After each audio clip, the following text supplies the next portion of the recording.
What up, people? What's good? Salute. Yes, sir. Yo, what's good, everybody? Salute to the tribe. We're hip hop and comics and hip hop. We're a niche channel. We're a niche channel reserved for the best.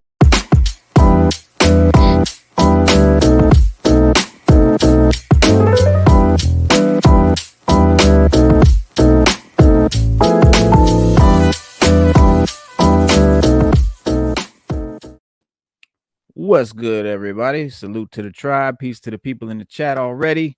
This is the sixth element of hip hop. I am your host, Reno Noir. This is my co-host, Always Cooks 24, and Stu Dog. What's happening, fellas? How y'all doing? What's going on? we got a lot to cover today, man. We got to talk about the illest movie, the illest Batman movie of all time. Since, of course, this one. But yeah, man, we got a lot to cover. We're gonna talk about The Batman, and it was a great film. In my rating system of super dope, hella dope, and whack, this gets a super dope all day long. Diamond Onyx in the house. What's good? Peace, Queen. Peace to the Queen.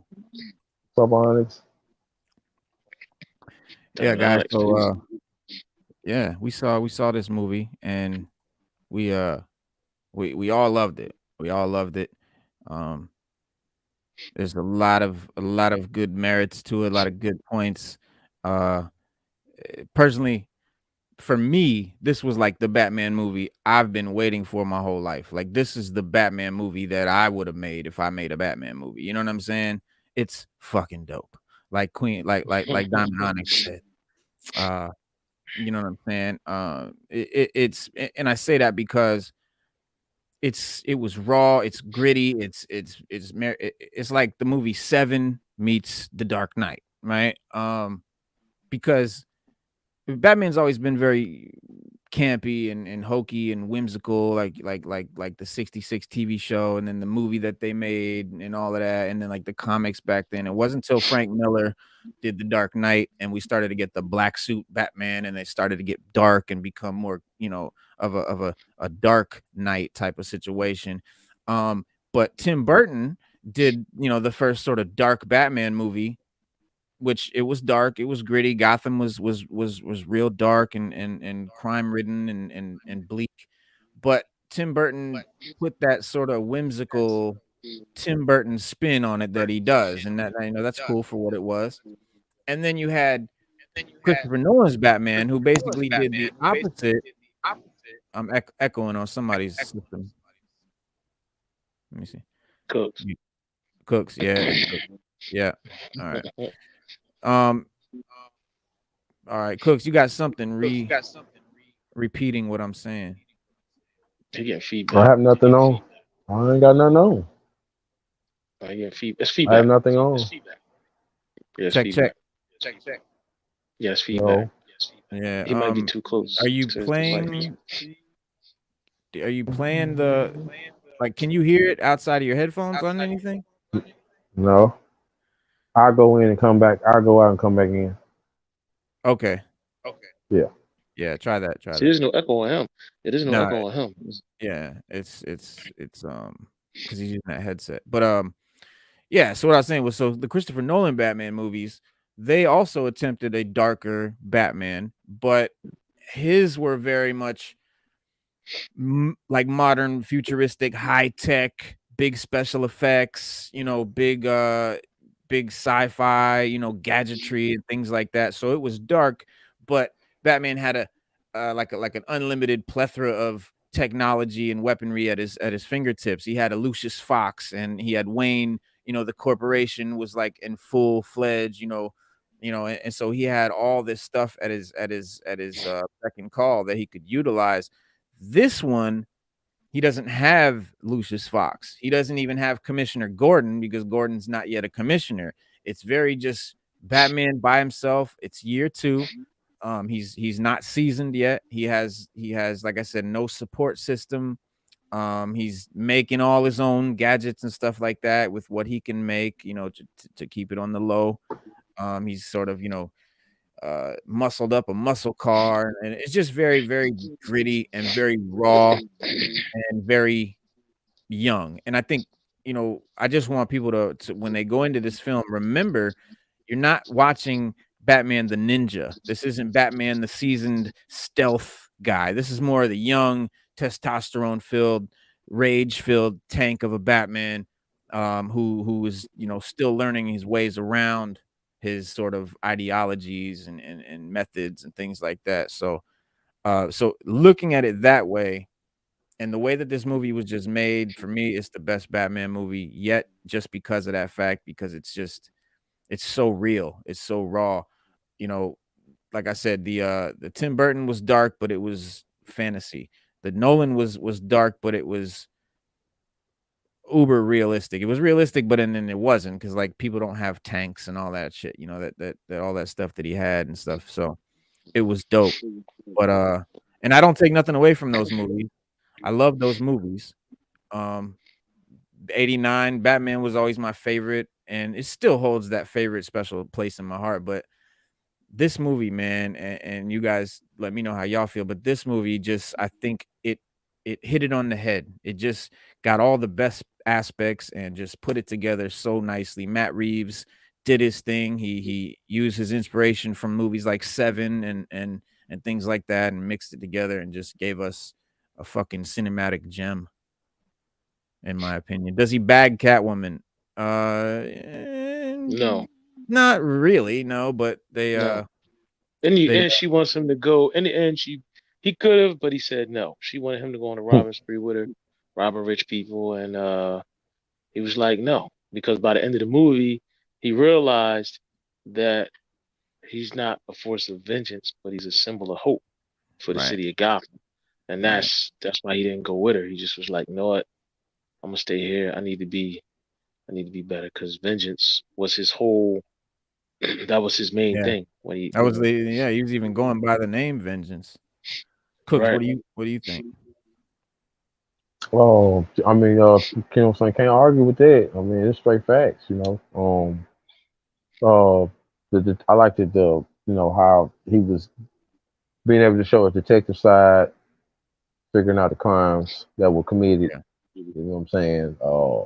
Also, you know, the usual Bruce Wayne that we see in other movies is what made this one kind of step away from the other ones, because it ain't all that playboy stuff running after the woman, you know what I mean, in the storyline type thing. It's right. more of inside his mind. Like, and you know what I mean? And I think that's one of the top two reasons that, somebody would say this is the best one, because, we ain't seeing the playboy laughable. We're seeing more serious, sad, dark, you know what I Yeah, mean? Bruce Wayne along with Batman, you know what I'm saying? So that's what something that kind of caught my attention, and from yeah, listening to other people's what they think, and all of them kind of say the same thing. So, but I felt that was satisfactory for me. yeah. It's like it reminds me of, I mean, it's a lot like the, Joker movie, the Joaquin Phoenix Joker movie, in that it's characters we know from comics, but seeing them like in a real life, gritty, dark, depressed sort of like real, like you said, in their mind, kind of introspectional movie. And you know, like my son pointed out a couple times during, he's like, this Bruce Wayne, he's not. He's like, I thought Bruce Wayne was supposed to be like the playboy, like when he's Bruce Wayne, put on the act like everything is good and like he's a party boy and all of that.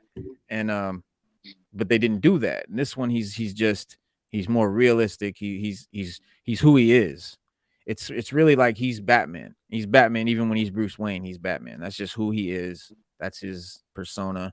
Um, they rarely showed him as Bruce Wayne. He was a couple scenes without the suit on, which was great, man. And the villains, same thing. Like it's it, the Riddler, obviously the Penguin. These guys were very much like real life criminals, like real life psychopaths that you would see, on the news today, like the Unabomber or something like that. I mean, these guys, they really played their part to be just But like that's real. but that's remember we were talking about that before, and that's what I was telling you about Hollywood. They're not that smart. When you read Batman comics, they're those villains play out like that. They play out like they are serial killers. Zaz is a serial killer. Mhm. Um, Joker is just crazy. He's a maniacal maniac. The Riddler Yeah. is obsessed with being, He's the a smartest narcissist. person. He's an ego. Actually, he's an ego-driven narcissist, and Yeah, that's he's a what. narcissistic, schizophrenic, uh, yeah, advanced narcissistic rage. He, Actually just ego-driven because that's his mhm. weakness. That's why he's an ego-driven because his weakness is if you don't cater to his ego, Yeah, if you taunt then him, that's you can his taunt that's him. his weakness. Right, that's his Mhm. weakness. Killer Croc, Waylon Jones, he has alopecia. He has like a rare form of alopecia. Alopecia. Harley, yeah, he's a rare form of alopecia that makes his skin leathery, like it gives him the Oh, you mean alligator like, appearance. yeah, like, not alopecia, that's hair loss. You talking about, eczema, like a eczema. I know because I read a comic, I read a DC comic where that's what Batman explained it. He said he had a rare form of I can't even say what he said, but I gotta find it. But he said he had Yeah. alopecia, like a rare form of alopecia, and that's what made his skin had that leathery like feel to it, or Mhm. whatever the case may be. Harley Quinn was a doctor. She got seduced by the Joker. She became, you know, just as crazy as he is. I mean, you can go on Pamela Isley. She's obsessed with plants and the planet and trying to, plants take over the planet, not humans. Well, All of it's good Batman's because it makes sense because, like, Batman's villains are they're just humans that either are just so crazy or or they got scientific gadgets like Mr. Freeze. right. Like they're not super powered, they're not dark side, right? They're more of the like Batman is. They don't have powers, but they've got Like quarter owls. their Like if you take quarter owls, that's exactly what quarter owls is. They're a handful. They're even a handful for Batman to have. But they're elite. They're rich. They have their own agenda.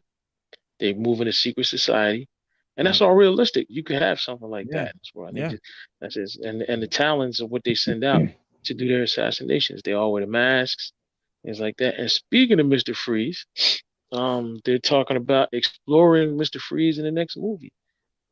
Mm. Because I mean, I guess, but they said that they won't do.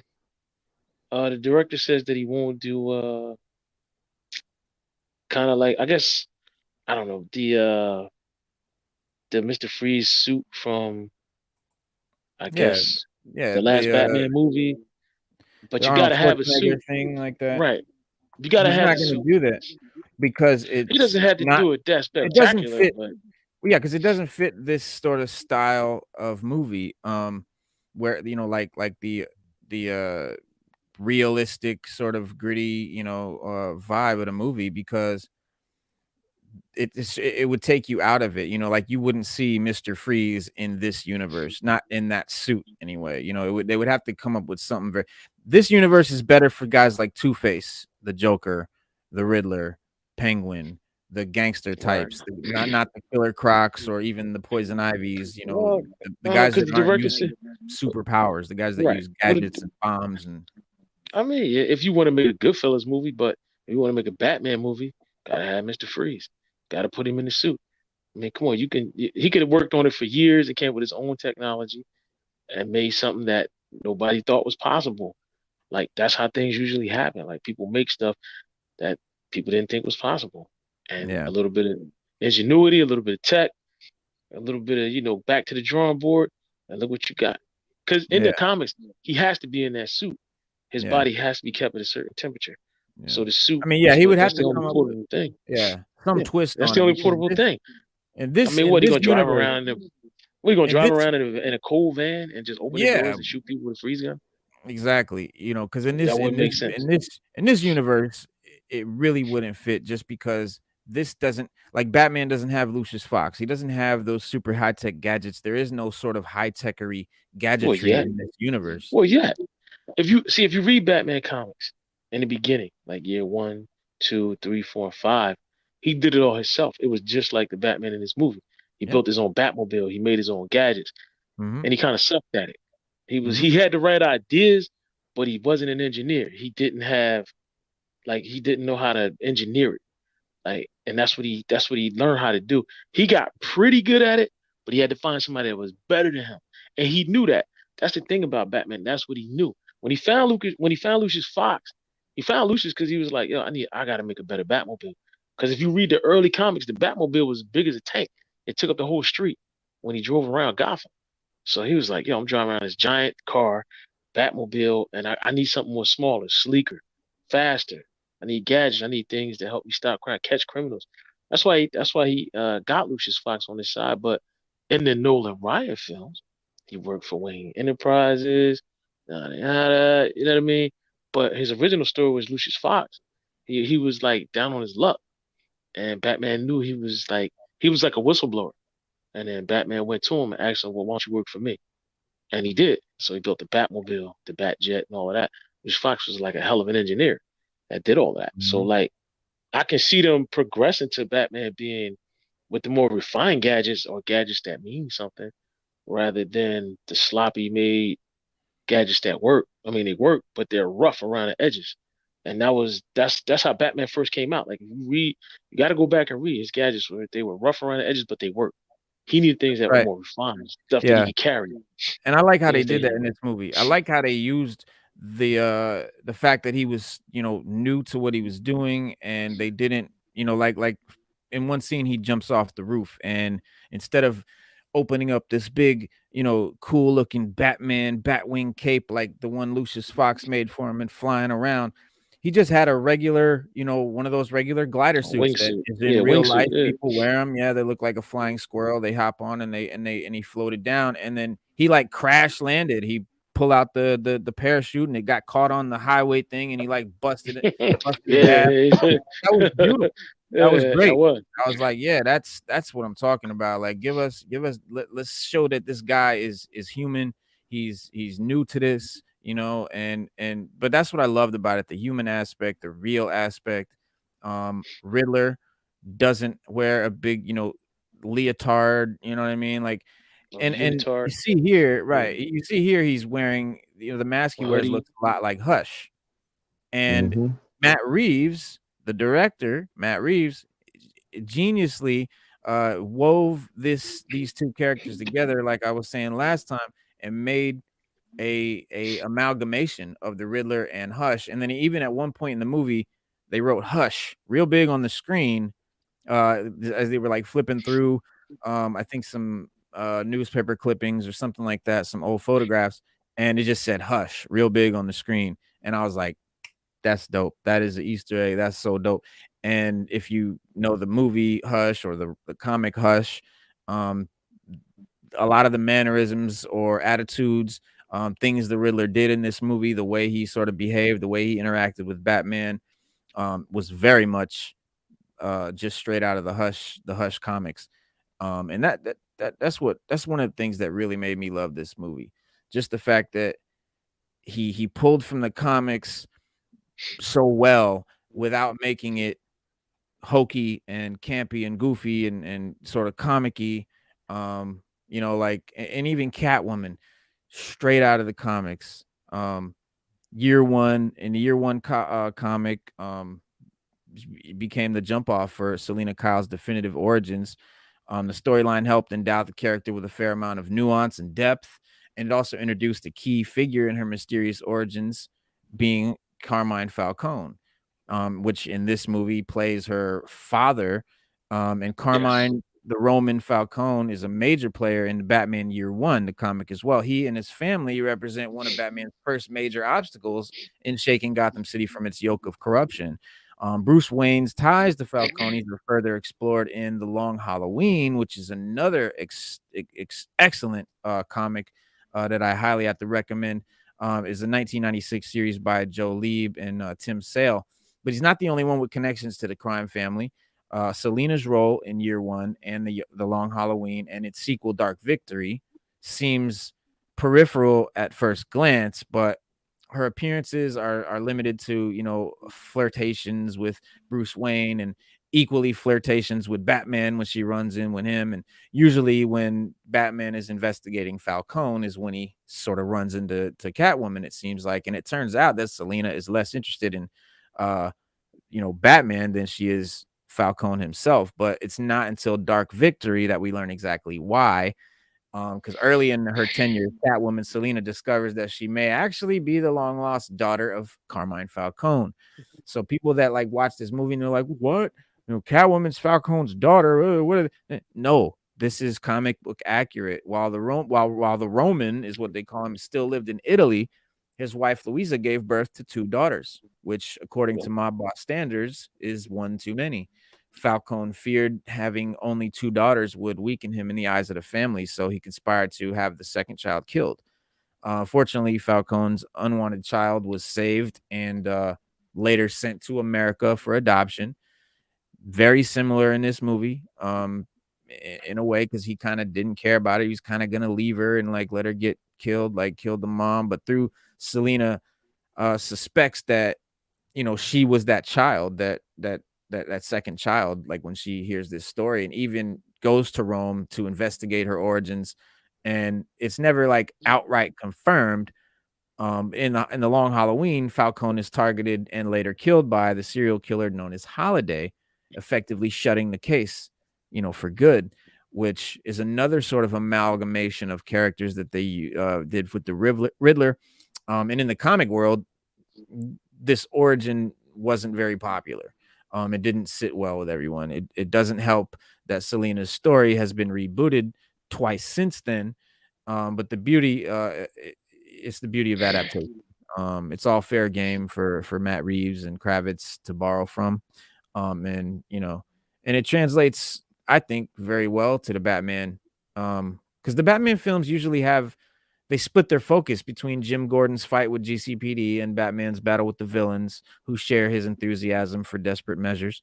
Though the crime families of Gotham often appear in the comics, they don't get as much time to shine in the adaptations. Like we really didn't see Falcone and all of that until The Dark Knight, and even then, it was very lackluster. But Reeves, I think, really remedies this in his interpretation of Gotham City. Carmine Falcone, John Turturro, fucking killed it, dude. He's a major player in the movie. And then, you know, it seems that everyone from Gotham City Police to the Penguin, even at one point, Thomas Wayne is in his pocket. Falcone sort of runs shit, and he frequents the Iceberg Lounge and the club within the club, right? The 44 Below. And it's interesting because you've got the Iceberg Lounge, you've got 44 Below the club, so you are leaning towards Mr. Freeze Penguin, type shit. Mr. Freeze. Hmm. Even at the end when Riddler was in when he was in Arkham, he was talking to the inmate, and then Yeah, the Joker. he's supposed to be the Joker. Mhm. Come next movie, they went on and said that they want. I mean, Charlie Carver is supposed to be Joker, and that's been confirmed. But they're saying that who they want to pair him with, they want to do Court of Owls, and they want to put Mr. Freeze in the next one because they said Yeah. that moving forward, Freeze and Joker would be the best. Freeze, Joker, and Court of Owls would be the best thing, for it because, or Scarecrow. I mean, we could get Scarecrow like we saw in the Arkham Asylum games. Because Batman, the director's he said that Batman has a horror element to it, which it does. It Oh does, and he yeah. said Well, that's why he's he all would. about Yeah. fear. Like his whole his power and what they rarely touch on in the movies is that his main thing is fear, causing fear in the criminals. Like he's a symbol of fear, Yeah, he is. which is heavily No, explored and utilized in the Arkham video games, like Oh Arkham yeah. Asylum and Arkham City and all of that. It's all about fear. Like even in that game, like when you creep dudes from behind and like, you know, yoke them from the shadows and shit like that, other other NPCs in the area get more and more scared the more you like kidnap dude, like grab dudes from behind and like, you know, stealth kill cats. The rest of the video game, the rest of the NPCs get more and more scared and shit, and it's dope. So it is very much like a horror. Um, Right. It does have horror elements to it, it has horror which is elements, right? which is true. As far as them doing quarter owls, I hope so. Me personally, We got Easter eggs I for re- them. oh yeah, because I read an article a little while ago, and they were saying that if they need to stop doing Batman, Superman, and Wonder Woman and do new heroes, and if not, then give us new villains Yeah, for them to fight. exactly. Because Superman, we always get Lex Luthor. We don't get anything else but Lex Luthor. Right. Now, Lex Luthor might not be as strong as Superman, but he always come up with something that is, or that Soup's got to fight. I Yeah. mean, we never got Metallo. We never got Mongol. Mongol could just come to Earth and fight Superman. There's a Oh lot yeah. you could do. And Steppenwolf can Batman come and has just fight. and Batman Batman is has the same thing. villain. Yeah, he's got the ventriloquist, which I'd love to see. And this would make a great.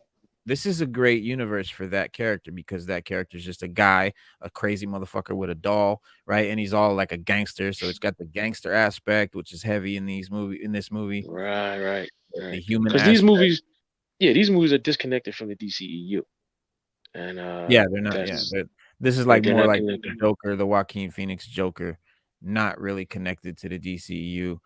That's Kind of not its own connected at all. thing. No, Um, that's his own thing. Um, although they were quoted as saying that Superman does exist in that universe, they just don't mention it because there's no room for him. Like some people were saying he should team up with Superman, but they were saying nah, can't do it. yeah, It's just his own thing. yeah. Well, in a this movie, it is expected to get a sequel the way it's set up. Particularly, you know, based on like the ridiculously popular comic book characters. Every I'd say, movie in the superhero genre is expected to have sequels and stuff like that. And it's perfectly natural for the audience to assume that a movie like The Batman, which is already set to be jumping off for TV spin-offs about there's Gotham PD on the way, the Penguin is on the way, and it really sort of just gave, Penguin is just becoming a boss in this movie when Falcone's killed. He takes over the head of the crime syndicate at that point. Right. So he wasn't even the And you big see him chief. looking He was like a right. You see him henchman. looking out at Gotham. Right. You see him looking out at his empire. Now he knows Falcone is gone. You see him looking like I'm next up. And he's Mhm. looking out the window at Gotham like I'm next up right now, and I'm gonna make Yeah. sure. Because even in the comics, Penguin's pretty big. Like Penguin is a force to be reckoned with. Oh, yeah, You know what I'm he's a saying? big boss. He's a boss in the Oh Yeah, yeah. comics. he's a big boss in the comics. Yeah, like Yeah, they don't really say because like Joker does his own thing. He has his own crew. yeah. All the rest of the criminals, but is part of the Penguin, Two Face, and See, the Ventriloquist. They're when I all part of the under. They're part yeah, of that underground. You know what I syndicates mean? and And shit, like Falcone's still right. And Falcone's still Maroni. Black Mask, Yeah, Maroni, Black Mask. Yeah, they're all part of the crime syndicate and mhm. Yep. the underground in Gotham. Yeah, there's a certain scene in the Batman that seems just like made for setting up a sequel. But Matt Reeves said that unlike most superhero movies that introduce a new villain at the very end, the final scene in Arkham Asylum was never intended as sequel bait. It was just sort of a cool way that he ended it. But after Paul Dano's Riddler gets captured by the police and he's subsequently devastated by Batman's rejection of him because he thought Batman was sort of in cahoots with him. He had made it up in his mind that him and Batman were sort of making these Yeah. murders Oh, happen, to and save yeah, Batman's right, like, and trying to yeah, flood the city out and all that. Yeah, yeah, he's they were like, "You're a trying. fucking Yeah, they were. psycho." Yeah, he's like, "You're a fucking psycho," and then he's like, "No, no," and that's when he finally, he makes a friend in the Arkham Asylum, And a Joker, fellow prisoner who seems the to get, Joker. Yeah. yeah, he seems to get what Edward Nashton is all about. He seems to really get him, and as soon as we hear, the criminal played by Eternals and the Green Knight, Barry Keoghan is who that was. Which Barry Keoghan is dope. And as soon as you hear that maniacal laugh at the end, you assume it's Joker. And Matt Reeves said, well, he said, that's not how he sees it. In an interview he did with Variety, he shared that the purpose of this scene with Riddler and Joker in Arkham was simply to establish that Gotham is already a world of trouble, despite Bruce Wayne's efforts. He said, quote, "It's not an Easter egg scene. It's not one of those end credits Marvel or DC scenes where it's going like, "Hey, this is the next movie." In fact, I have no idea where or if we would return to that character in the movies. I was never trying to say like, "Hey, guess what? Here's the Joker next movie." The idea was more to say, "Hey, look, if you think that trouble is gonna go away in Gotham, you can forget it. It's already here and it's already delicious." End quote. So, I was surprised but I get what he's saying. Like it was a really dope way to end the movie because we all know that, shit's gonna go on. This is early in Batman's career. This is his first quote unquote supervillain that he ever really fought. And so it was just to say, like, you know where this goes, you know what's happening, you know where he lives. And I'm sure that, Reeves believes what he says, but because it makes a lot of sense. But I feel like there's at least a small part of him that knows this sets up a sequel or at least the possibility for it. And maybe not immediately, but eventually and most certainly sooner rather than later. DC and Warner Brothers refused to let the Clown Prince of Crime rest. They put him in every Batman, and despite Batman having an extensive gallery of rogues, like we've said, most who've been yet to be seen in a live action project, the movies tend to constantly revisit the same villains over and over. And I highly doubt that they would bring an actor like Barry Keoghan for a cameo without intending to utilize him more in the future. Because it wasn't just some random dude, uh, random extra that was playing the Joker at the end. It was a seasoned actor, and even the people that want new foes for Batman would still love to see the Joker always, and especially that actor as Joker would be dope. And the plot could even draw from Tom King's phenomenal work, War of Jokes and Riddles storyline that set the Riddler and the Joker against one another with Batman and Gotham caught in the middle. Cooks, Mm. you've been reading that Tom King run, right? Which one? Tom King's Batman? No, talking It's about like the ongoing one, the one that's going now. Like one is like 118, I think now, or 120, something like that. it's at one. I know 120. The last one I read. Yeah. Well, in that story, well, now I think it's Tinian that's writing it now, but Tom King was Yeah. writing it. He wrote it from issue 1 through I think maybe 100, something like that. But he did the Bane, City of Bane run, and but I hadn't read the War of Jokes and Riddles. So I was wondering if you Hmm. had read it, but they pit Joker and Riddler against each other, and it's pretty dope. But regardless of which route this story takes, especially with an announcement of a sequel almost guaranteed at this point after its amazing box office performance in its opening weekend, it will still be interesting to see how things play out for the future of Battinson, the Robert Pattinson franchise, whether it's Joker or not. Um, I can see them bringing that. I yeah, can see them bringing that back though. That would be cool to bring that back. absolutely, absolutely, and he did so well, like pulling from comics, so far. So, but yeah, it killed at the box office. I mean, this movie has been very successful. Um, the world has a brand new Dark Knight, and they love it. Yeah. Director Matt There's even Reeves is there's killing even it. a there's even a at the end when they show Riddler's computer in that website they showed it was it Ratatatala. That's a real website. Hmm. You can go on there Yep. and solve riddles and you Yeah. know. But it's been up for a while. It's been up even before the movie came out. It was just something for the fans to do, to guess, to get the movie, just for publicity for the movie. Yeah. I know Cooks was on there, probably, guessing all the riddles before the movie came out, spoiling it for everybody. No, I actually missed it. I had to go back and catch it. I actually missed it, and Yeah. then I had to go back and catch it. And I was like, oh, there you go. I said, oh, I was like, so. Oh, but I didn't go into it though. But I found out what it was about, Right. which is like you said, it was a fan grab. The fans will definitely grab a hold of that because people like to solve riddles. Absolutely. Yeah. But Absolutely. that first one though, I knew that first one though about about the about lie still. I knew that one. Oh I've yeah. heard that one before. I've known that one Yeah. before. Yeah. What does a liar do after he dies? He lies still. That's pretty good. I He's like still that. he's yeah, yeah. It's like a double entendre. Like he lays still, and also he still lies. Uh, but also I didn't know.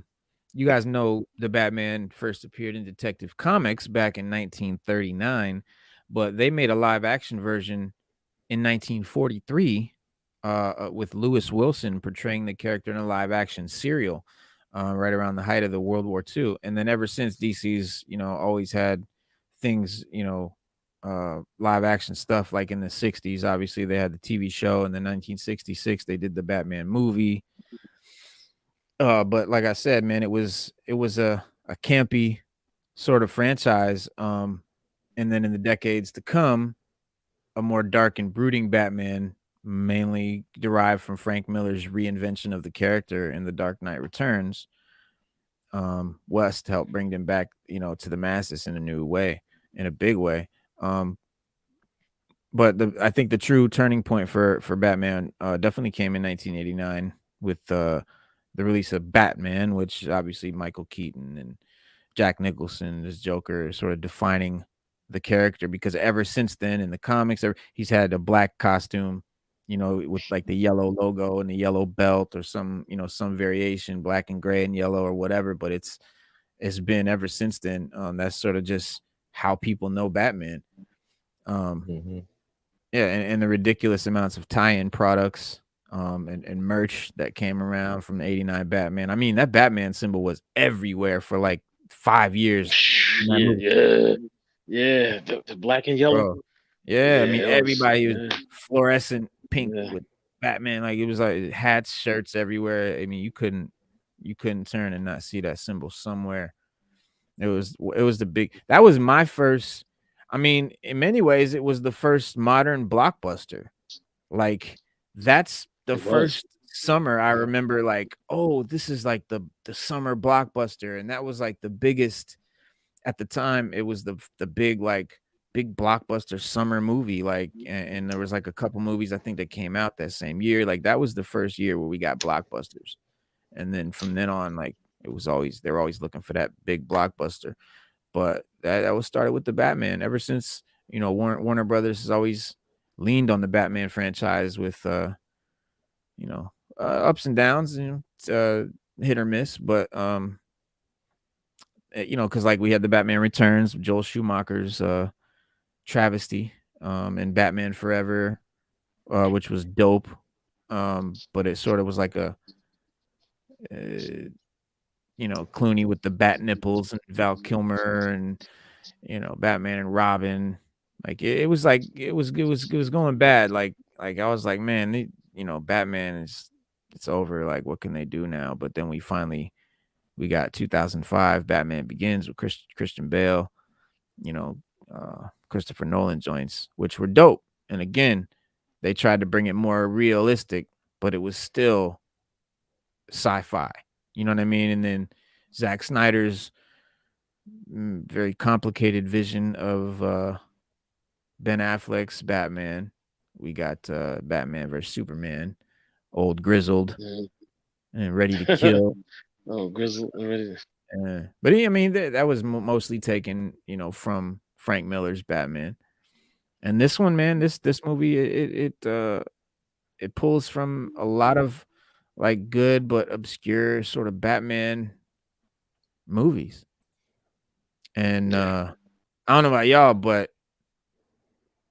best score, best Batman Yeah, movie score. I mean, yeah. The music was great. Yeah, the The music music was was great. great. Yeah, yeah, it was. yes, yes, yes. And I don't Music know was about, great. yeah. It makes me feel like they even, I mean, Matt Reeves even said like his Bruce Wayne was somewhat inspired by a Kurt Cobain type. And then obviously you had Nirvana. The Nirvana song is sort of the theme. Something's in the way, which was Hmm. like a bonus track on Nevermind. It was like that track that was hidden at the end of the CD. Yeah, that was dope.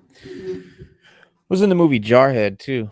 I think that was the movie, or that was the song when he in the Jarhead when he had that dream and he like threw up sand. You remember that shit? It's been a while since I've seen that Which movie. one? Yeah, Yeah, man, it's been a while. Jarhead. Yeah, Yeah, what's his name? Jake Gyllenhaal. Jake yeah, Gyllenhaal. And Jamie Foxx, yeah. But anyway, yeah, the film had 29 original songs from the musician with title tracks ranging from the puny caller ID and the puny and esoteric meow and you and everyone we know. And clearly, Giancino had a good time putting the soundtrack together, but I think we'll have an even better time listening to it in years to come. The score for Batman hinges upon a booming character theme that shares a title with the movie. The most memorable part of the 7-minute long track feels as if it's near constant crescendo, like it's always built, like it's always about to go, and it's it's already inspired at least one great TikTok video. Good Day Philly anchor Alex Holly composing the hell out of an invisible orchestra, and the steady beat will get in your head. But the track includes sweeping, heroic stretches and quiet emotional bits that call to mind the instantly tear-inducing overtures from Lost. The whole of Matt Reeves' deep, dark movie is encompassed in one song that sort of builds you up and makes you want to cry. It's epic. It's like an epic. It just it's been a long time since we've had a superhero movie score that felt this epic. The last, I think, truly great one might have been Ludwig Ludwig Göransson's soundtrack to Black Panther in 2018. It's been even longer since a Batman score felt capable of carrying the gravity and emotional range of its movie like this one does. Um, the Giancino's score, it seems to pay homage to like all the Batman movies. Like, you get that sort of Hans Zimmer, James Newton Howard's Dark Knight score, inquisitive, ghostly vocals like Danny Elfman from Batman Returns, and from Batman Returns. Yeah, yeah, um, yeah, but it's more smooth and somber. Uh, it would be a pretty movie, but a guy in a hulking suit wandering around crime scenes, without this score, um, just it would be good, but it just the score, I think it transforms it into the legacy about fear and love and living Mm-hmm. in a world where bad things happen. Um, Batman's, but Robert Pattinson's character, Bruce, Batman, whatever, in this way, in this movie, he's a man of few words. And the Riddler stays muted and masked for most of the movie as well. And so the soundtrack kind of speaks for them. It kind of because there's not a lot of dialogue. It's not a real dialogue heavy movie, and that's dope too. And the Catwoman's theme is like sort of jazzy and elegant, but sadder um, than it seems at first. And the Riddler has his own track, which stays quiet like he does, and then sort of breaks into a heavy, frenetic, orchestration that kind of gives you that unstable, dangerous, psycho vibe. And then, of course, you got the end credit song, which was very sweet and complex. It kind of gave me goosebumps, man. I'm telling you, like this movie was so good that the score just made it just sort of ice the cake, man. man, you thoroughly enjoyed this movie, huh? Dude, I mean, I fucking love this movie, bro. Like, this is Yeah. definitely my favorite Batman movie. Now, if you had to rank it, if you had to compare which movie was better, this or Eternals?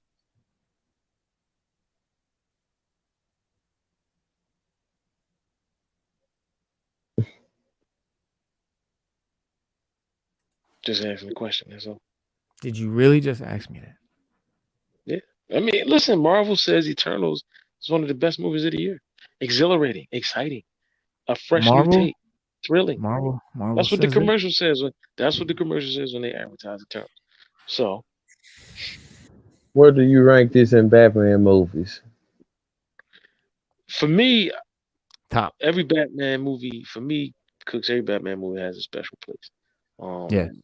So like I don't normally compare them because it's about Batman. So like what I can do is tell you that uh what I like about each one, like how each one, like means to me. So I can't say it's the best because we haven't gotten all the Batman movies we're gonna get yet. But I can say thus far, this take on Batman, this direction they took it in, this Gotham City, this story, excellent. It's at the top. Yeah. It's at the top with So And it's that's true. so Like I now because I like the Batman '89, but I like the Batman Returns. I like Batman Returns better than I like Batman the '89 joint. mhm, wow. okay. Yeah, that's just I thought because if you had to rank those two for me, Batman Returns was better for me than Batman. Mm. Because Yeah. I because mean, when you a look lot of at people say that. Batman, yeah, because when you look at Batman, it was good, but God, I mean, Jesus, man, it was melodramatic. Like, I mean, they did a lot of, they did a lot of acting. They did a lot of acting. We didn't get a lot of Yeah. Batman, but they You did a got lot of because acting. yeah, I mean, because Yeah, yeah, you did because they didn't really know how to make a superhero movie yet. It was the first, I think, one that sort of set the tone for how it should be. But like you had Kim Basinger was like a character, and Michael Keaton and Jack Nicholson, like even the guy that played Nicholson's boss, like was like a seasoned actor guy. Like everyone in that movie was like big seasoned, really actors. You know what I mean? Like so, it was like yeah, it was a lot of acting in that movie. But that one always holds my favorite spot. But again, like I think Stu said, you can't really sort of compare them because they're so different. Like I put Batman, Michael Keaton is like all-time childhood nostalgic favorite. This is like the best Batman, young Batman origin story sort of like, building up to who he's gonna be. And then, the Christopher Nolan Batmans, they're, eh, they hit or they miss. they were they hit or miss, hit. yeah, like, They were good. Listen, you know what? They were good until they weren't. I liked a That's lot that's the about them. best way I can say. It. That's Yeah, the I best way liked I a can lot put it. about them. I liked a lot about them, but I didn't like everything about them, and it's the same with all of them. Right. Like, I didn't like everything about, the Tim Burton Batmans. I didn't like much of anything about the Joel Schumacher Batmans. I liked everything about this Batman. Like, there was nothing about this Batman that I can say I didn't like. And that I can agree. I can agree on that because it's There's not a nothing lot you about it. can't So say you don't like. Even some It's people were not. like, "Oh, so it was too long." I don't even think it was too long. I think it was the perfect amount of time because it fit everything in. I didn't feel like I was watching a 3-hour movie. I wasn't looking at my watch like, "Oh my god, it's still on." Like, no, it was like it was over and I was like, "That was No, 3 hours?" Yeah, it was so so it was actually, yeah. The pace was good. The pace was really good. so Like when you like, not cause to cut you off, Cooks. When you watch perfect example, Reno. No, serious. Perfect example is when you watch and I'm glad you said it. When you watch episode 2, you see the episode 2 or episode 3 of Star Wars. When they show Anakin and Amidala, they running around, they're in the fields, they having picnics. I mean, right before it started to get boring, then we got the action because it was getting boring. Like I remember sitting in the theater and I was like, look, we gotta. And I went to the midnight showing too. I was like, look, like we gotta do something about this. Like I know I'm not gonna sit here and just watch them fall in love the whole daggone movie. Like that's not gonna happen. So like it's good that you said What are that, you Reno, because talking about though? in Star Wars, like the pacing of this movie was so good. Like you said, it was good that you don't know you watching a 2 hour plus movie. Like you don't realize it because Uh-huh. the pacing is good. Like in The Star pace. Wars, in Star Wars when Anakin and Amidala was falling in love, they was in the field, they running around, they holding hands, So they you're in a saying like waterfall. that was a movie that was taking too long. Right when that movie started getting boring, it got good, and I was like, thank God, because it was getting to the point where I was like, look, like I'm not gonna Right. sit here and keep watching this. But in Batman, I was like, all right, we can keep going. I was Cooks, kind of mad when it was over. what were you trying to say, Cooks? oh Do you remember? no, I forgot. Oh no, that question that I was asking about the Batman movies. Mhm. You Dang, were it like, really so slipped my mind. you were like, so you would say, because you were asking like about the like which one was the best and stuff like that, You and then talking I about was which one was Yeah, best? yeah, Well, better, best. and then you said, so which you would say, yeah, you pretty much answered. Y'all pretty much answered it though. okay, What's your favorite Batman movie? As of right now, this one. I mean, because it gave me a whole new. I mean, it gave me a whole new. I mean, this one give me the '89 feel. Just the volume Okay, just turned all the way up. You know what I'm saying? You right. know what I mean? yeah, Like because you know, just like Batman '89, they could have followed that movie up with something else staying in their universe. You know what I'm saying? yeah, Like yeah, another villain, another, you know what I mean? You know what I mean? And this one right here give me that same feel. Like you mhm, don't have to go all superhero. You know what I'm saying? Like you can keep this right here. Give us the story with him. What's next for him, and yeah, then the next villain or dirty police force or whatever, you know what I'm saying? Or, or how he learned his skills, you know what I'm saying?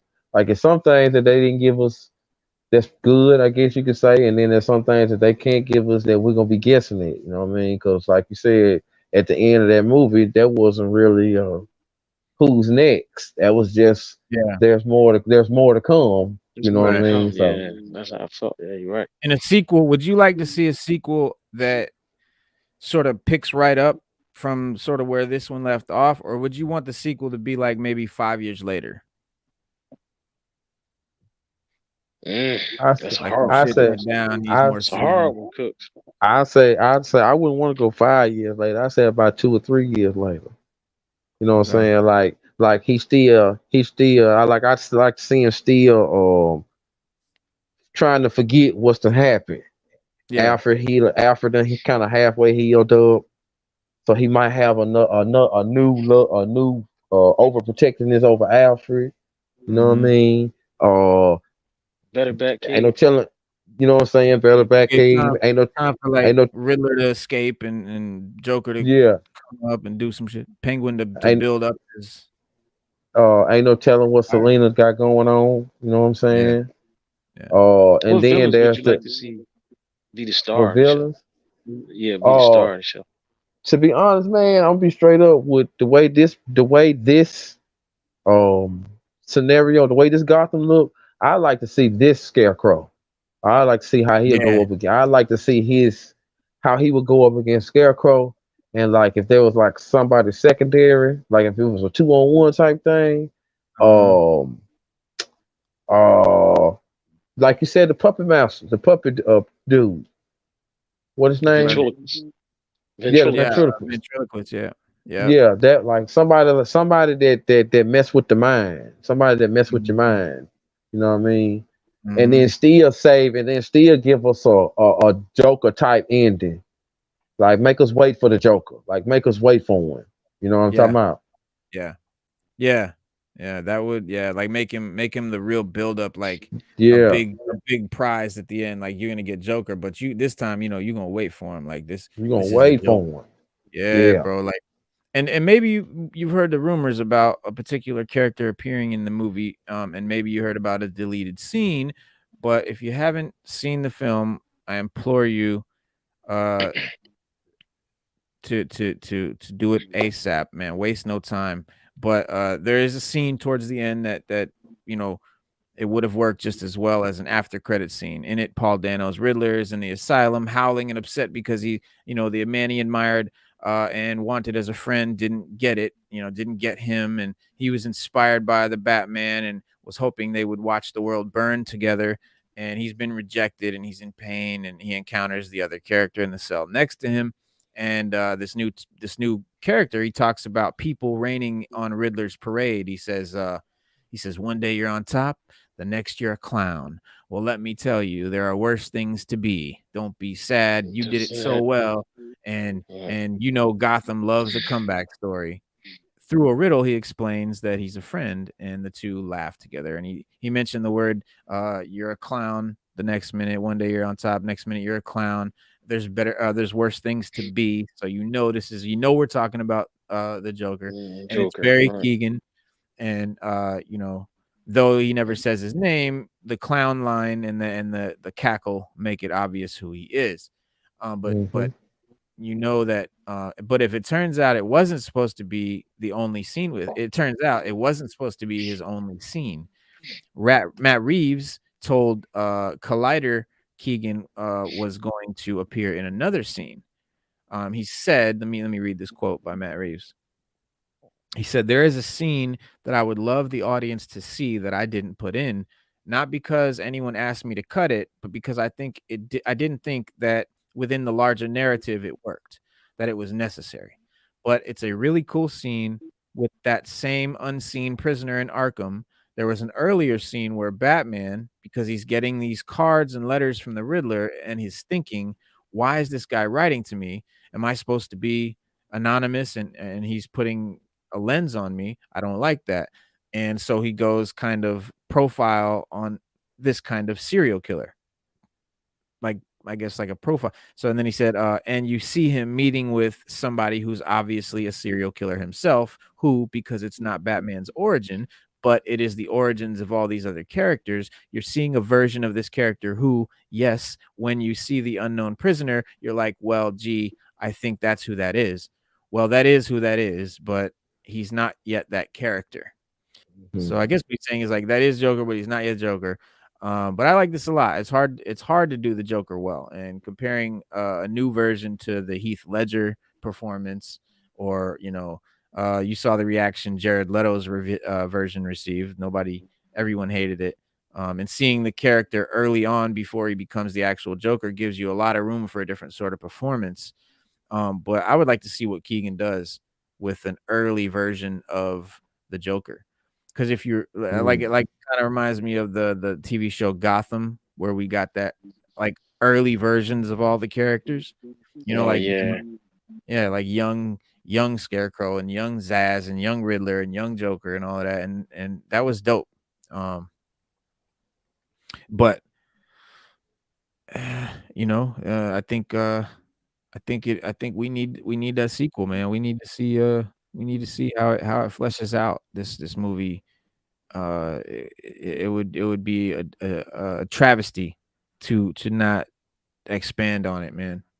It was just Yeah. and It the would be. Batmobile, It'd be. yeah, the Batmobile chase in this movie was crazy. Apparently Robert Pattinson was like really going 100 miles an hour at one point in the like making of it. And it's only two appearances, but the first appearance is a hell of a debut, man. Like the moment it fires up that engine with the thruster, the fire blasting out. I say that is more than earned its spot alongside the various Batmobiles of live action Batman. And he puts quite a bit of effort into crafting the chase scene between the Dark Knight and Colin Farrell's Oswald Cobblepot.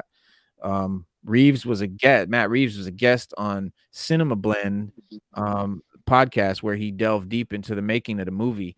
And when they started talking about the Batmobile chase, he had nothing but praise for his stunt coordinator, Rob Alonzo, and the cinematographer, Greg Fraser, who helped put the car chase scene together. Unlike most blockbusters, though, it turns out that a majority of the practical effects were used to craft the car chase, including placing cameras in strategic places to make the audience feel like they were right, in the cockpit with Batman.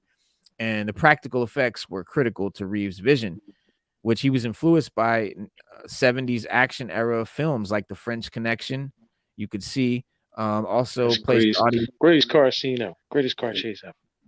widely Hmm. held, yes, widely held as, and I want it to be, he said, I want it to be a practical thing that felt like a 70s car chase. He said, like French Connection or Bullet, which is another dope one. Yeah, He but said, I wanted hard Mhm. mounts because when the car shakes, I want the camera to shake. I want it to feel, solid and locked into it. And what also helped Reeves craft the shot was VR technology, which also he used to set up a myriad of shots that ended up shaping the final chase scene, with Alonzo helping him to place the various cameras around the Batmobile's engine. He said, and Alonzo took me through every single possible place, and we took we had scanned in the route, and we could play on a kind of loop what the path of the Batmobile was, and I could look at the shots in VR before we ever shot them. And I set all of these shots basically beforehand, and we made the crazy storyboard that was made of screen grabs from VR, from the lenses we found, and so on. It was an incredibly involved process. So if you're into like filmmaking and stuff like that, you'll find this very interesting. The VR shoots also helped craft one of the most iconic images in the film, which was an upside down shot of Batman striding towards the Penguin as the flames bust out of the background. And he was inspired by a legendary director when crafting the shots. He said, and so we found all of those shots. And then one of them, the one in particular with the upside down, I was like, well, I'm into this very Hitchcockian point of view, putting the camera in the subjective point of view of the character so you can put the audience into that experience.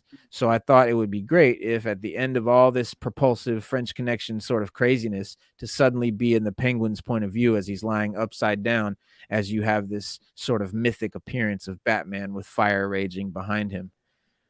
So, from its title to its imagery, the Batman captures the mythic weight of its protagonist while managing to remind people that he drives a sweet rocket car. And it's no easy feat, but I think Reeves and crew, they put in the work, man, and they got some amazing shots and performances out of everything, out of They everybody did. involved. They did. I did agree. Mhm. Good movie, great movie for me. Yeah, great. Best one I've seen all year. Oh yeah. Yeah, yeah. Me and my son went and saw it, and the next day he was like, "Dad, let's go back. Let's go see it again." I would, man. I would. Yeah, I'm not gonna yeah, lie. I would have to, man. yeah. I I would think have I to. am. I think we're gonna go back and see it this weekend sometime. Yeah. Yeah. Like it's that good. I rarely. I think the last time I saw a movie again was maybe Black Panther. Infinity War. Yeah, I think Infinity War. No, I didn't see Black Panther twice. I didn't even see Black Panther in the theater. Actually, I didn't get to see it in the theater. I only saw it online. But Okay. yeah, I went to the theater. I saw Avengers, Infinity War, and that was so dope. We had to go see it again. But yeah, the Batman. Mm, Last movie I went to the theater to go see was Justice League. Oh yeah, yeah, That was the Wow. last movie I went to go see. I Justice go League, quite like frequently. Spade be saying. yeah. Justice Justice. League. Yeah, Yeah. I go quite frequently. I'm not gonna lie. I like going to the movies. So I go. yeah, Well, yeah. when Go you see it. got, when your wallet be about to explode every week, I mean, you got to spend it somewhere. So, I understand. You rich black I and Republican understand. like I Snoop Dogg. understand. I understand. You know what I mean? No When you can sir. say, No sir. when you can say, Alexa, turn on the TV, bring me some water, cut the music on, let the window down, and go get my favorite book. Don't When you forget can the do AC. that, That's a you lot. got it. But I hope one day I can tell Alexa to go get my favorite book and let the window down. Man. I hope I can one day, man. That'll That'd be complete some. that'll complete my whole dream, bro. I'll be yeah. Like Batman, be like Matter computer. of fact, it'd be right. It'd be like Alexa, go get me a beer. That'd be more like it. Go Hmm. to the fridge and get my favorite Ooh. You know beverage, what though? I'm really Monster. surprised that they haven't incorporated some sort of mobile robot into Alexa, because you remember in the 80s we had little robots with like Yeah, remote control. You had the robot, you could remote control the shit and it would bring you beer and shit. Like they came out people with lost that. imagination. Yeah. Yeah. But like right now I they You can know think have a what? that. robot You know what it connect to was, Reno? You know what it go ahead. was, Reno? See, the hippies in the '60s, the baby boom generation, they got high, so they would get Yeah. high and think of stuff. They'd be like, you know what? I wish I had a robot that could bring me a beer, and they'd be Sada, get smoking a in here. joint, Get in here, you know. Sada. Check your email. Get in here. Yeah, yeah, Sada, let's go, let's bring it in. They uh, they would get high off of acid or whatever, snorting coke. They would smoke a joint, and then they'd be like, yo, I'm so stoned right now, I can't even get up. I wish I had a robot that could Mhm. bring me a beer. Necessity is the mother of invention. Yeah, when the when the hippies became Well, yuppies I mean, in the you got 80s. self-driving cars now, y'all. Electric cars, Mhm. self-driving cars now. I mean, we ain't far from it. We might not even be seeing it yet. They probably just ain't Self showed us shit. self-driving semi trucks. You Self-driving know? cars, man. I mean, Yeah. we ain't far from it. We might not even be seeing it yet. They probably just ain't showed us shit. We listening to it on Miss Sada, Sada's Miss Sada, how are you today? Hey, good. I just came back. Sada, you gotta mute your TV or your Miss Sada, not your mic. Not your mic, your speaker. You gotta mute your TV or your. Is it Your me? speakers? Yeah. Oh, Not your mic. Not your mic. Your speaker. You gotta. oh, my speaker. Okay, hold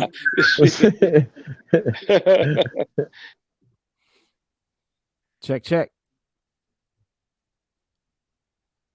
Your mic's muted. Okay, she gonna come she back. went Yeah, out. She gonna come back. Yeah. sometime it gotta come back. But yeah. Yo, get ready for I Am Legend, the next chapter with Will Smith and MBJ. This could be good, man. Could be good. I figured All it right. out. Okay. I had the video playing on my other tab as well, so that's Right. Okay. Yeah. Oh, I'm doing good. We just got back from seeing it like 20 minutes ago. Your pops went with you? Yeah. Where he at? Oh, he is eating, I think. Yeah. Tell him to get on here, man. Grubbing, man. Let the man grub. Yeah. But he was like, what's the earliest time we could see it today? I was like, oh, I don't know, let me check. And then we saw it around like 4. Yeah, it was good. I liked it a lot. It wasn't what I was expecting a little bit, but I enjoyed it. What were you expecting? What did you like? What didn't you like? And where do you compare it with other Batman movies? I feel like I was expecting something like Batman Year One, like that animated film. I was expecting something like that, and it kind of was like that, but it was a bit different. It was a lot slower at parts, which was fine for me, but I think that the people in my theater were not expecting that. They were expecting what we've been getting in theaters, which is like this heavy hitting, like action Batman. And a lot of people were getting up and going, not like leaving forever, but just going to get food or whatever. And compared to my experience at like No Way Home, nobody left their seat. So it's interesting. Let's see. As far as comparing it with other Batman films, we haven't had a solo one since the Nolans. So I would say this one's a little bit better. It's more of a character piece on Bruce. And I like that. I like that a lot. I feel like that's something we needed. And even though I'm kind of fatigued on Batman, I feel like they did well with introducing us into this world of Gotham with like, Year One, Year Two Bats. And we didn't get Martha dying or shot. Yeah, we didn't have to see that whole thing again, right? Yeah. And I like how what Cook said, they gave meaning to their deaths. Like they actually had, like there was a reason and who killed them and why and all of that. That was Stu. Sorry. Yeah, that was Stu that said that. Yeah. And Slade Wilson in the building. What's good? What was your other question? I think did you ask me to rate it? Like what did I say? I think did you ask me to rate it? Like rate it between like with other Batman movies, but you okay. So so to rate it like 1 out of 10, I would say it's a 8.5. No, you know what? I'm leaning more towards a 9, but we're gonna stick with 8.5. As far as other solo Batman movies, I would say this one's at the top. I mean, I just came from seeing it, so I'm gonna have to sit on it. But for now, it's yeah. It's kind of like what we all said. For the most part, it's definitely, and like you said, I like how you said it was like a character piece. It was yes, great addition, Sada, and like a character driven Batman, like in the vein of Joker with Joaquin Phoenix. Yeah, that kind of movie.